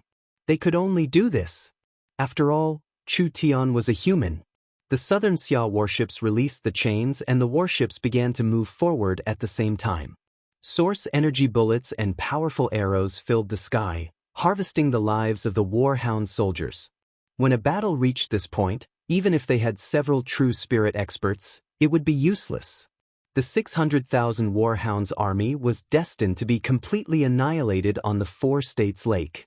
We're retreating. Wang Tianlong knew that there was no hope for this battle. The large amounts of arrows and bullets wildly raining down made Wang Tianlong's heart turn cold. He could only pull Nangong Ling and retreat. The Warhounds were backed by the Eagle Burial Kingdom, so even if they lost all their soldiers, as long as the Eagle Burial Kingdom was here, Southern Summer would not dare attack the Imperial region. Where there was life, there was hope. Chu Tian revealed a cold smile seeing this. Want to escape? How could it be that easy? Whether it was the front line of defense or the fall of Royal City, Wang Tianlong had played an important role. Chu Tian hated traitors the most in his life. Moreover, this fellow had brought him and Miracle Commerce so much trouble and harm. I'll leave Nangong Ling to you.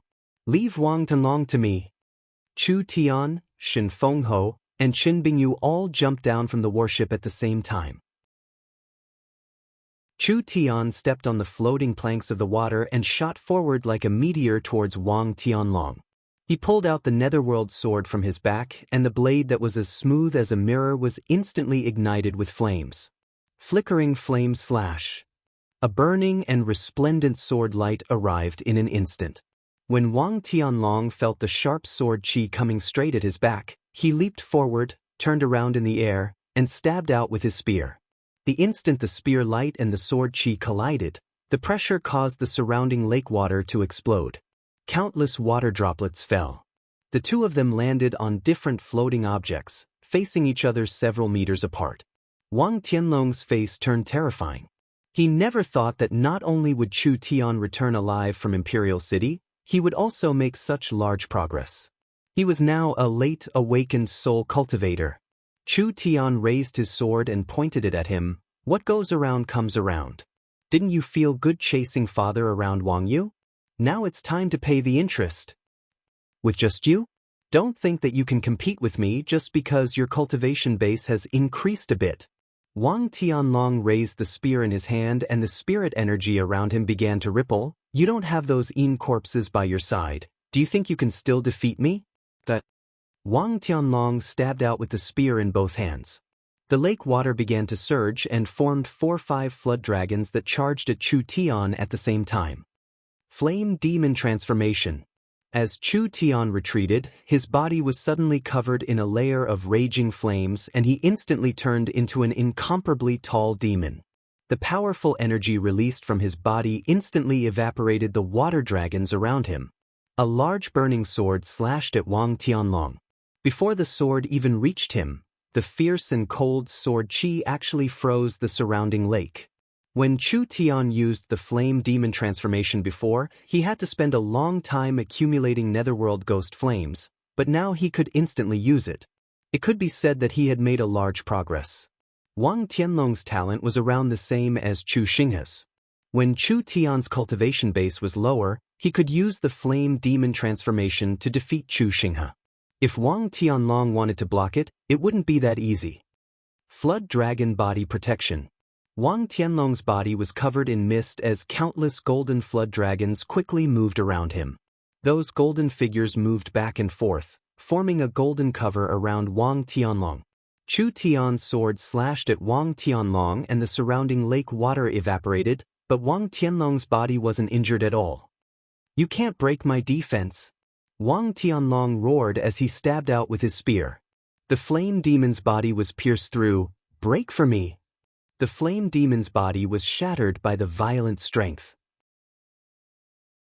Meng Qingwu saw this scene from afar and she couldn't help covering her mouth. A peak 9th awakened soul layer cultivator was too strong. He could actually break Chu Tian's flame demon transformation? She knew that the essence of Chu Tian's flame demon transformation was to release the weapon spirit's power and fuse it with his body. Although the flame demon transformation could increase his strength by a large amount, once the flame demon transformation was released, Chu Tian's netherworld sword would be weakened for a period of time and he wouldn't even be able to use his normal strength. Wang Tianlong was not pleased for long, because he found that the netherworld ghost flames that had exploded had all gathered onto Chu Tian's body under some kind of gravitational force. The several-meter-tall flame demon had turned into a 2-meter-tall flame demon. At this moment, Chu Tian, from head to toe, from his arms to his weapons, he was completely covered in a layer of netherworld ghost flames. Only this layer of flames did not scatter. It was like an armor was attached to Chu Tian's body. He looked like a life form carved out of blue and white crystal. Wang Tianlong's pupils shrank. "This is..." Chu Tian's low and deep voice came from the crystal-like life form. "This is a new move I've created, the second state of the flame demon transformation." The flame demon transformation was a secret technique Chu Tian had created based on the 9 demon and god transformation. It allowed Chu Tian to merge with the weapon spirit netherworld, increasing his strength by a large amount. When Chu Tian's cultivation base became a substitute, he had modified this secret technique and created this second state. The first state's specialty was becoming larger, increasing its destructive power and attack range. The second state's specialty was becoming smaller, decreasing its attack power, but increasing its flexibility and defense. Boring. No matter how many tricks you use, it's useless. Wang Tianlong thrust his spear at Chu Tian. "Go die." Chu Tian's figure swayed. Ripples appeared on the surface of the water. Chu Tian instantly disappeared, leaving behind a sonic boom in the air. The spear glow created a giant wave on the surface of the lake, but it did not even touch the hem of Chu Tian's clothes. Such a fast speed. Perhaps it had already surpassed the speed of sound. Wang Tianlong was shocked. This speed was not inferior to his, it was even a bit faster than Wang Tianlong's. But this was impossible.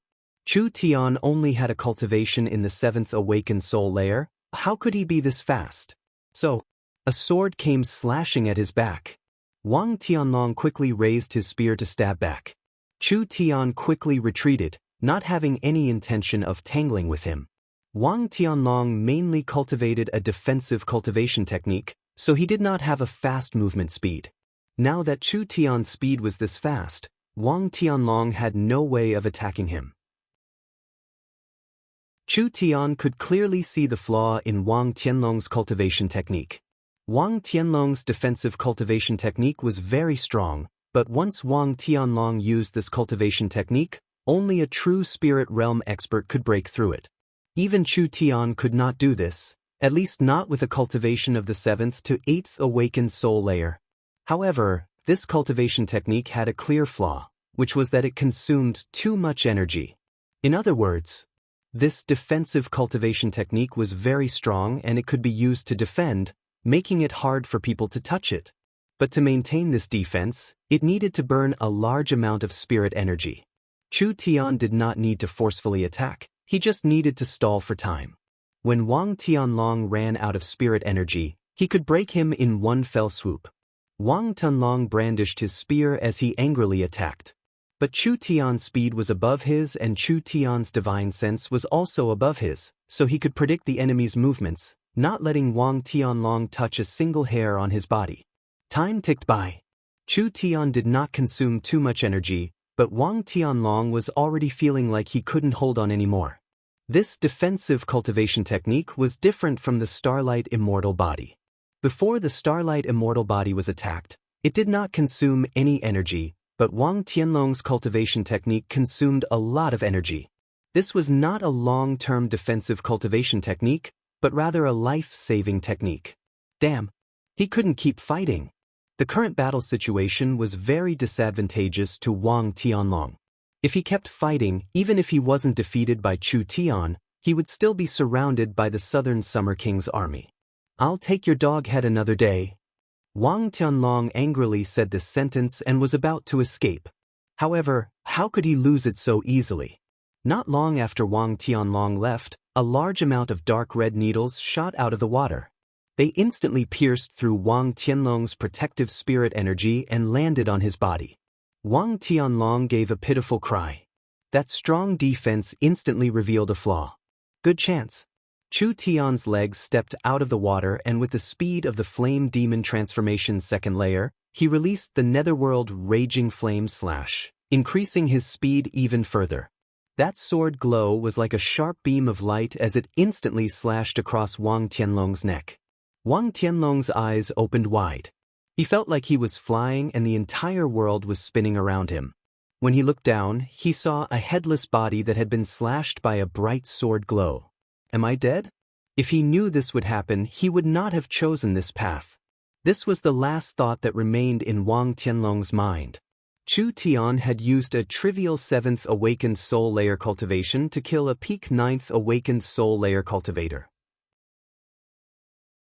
On the other side, Shin Fengho and Qin Bingyu had worked together to kill Nangong Ling without any suspense. 2 traitors had been killed at the same time and the 600,000 Warhounds army had been completely wiped out. Southern Xia had been defeated twice, their million soldiers had been killed, their imperial city had been taken, the imperial region had fallen, the marshal had died, and the Southern Summer King had been killed. All of their humiliation had finally ended. You're tuning in to the Passion Pages YouTube channel. We're so grateful for your support and don't forget to subscribe to join us on this incredible journey through captivating stories.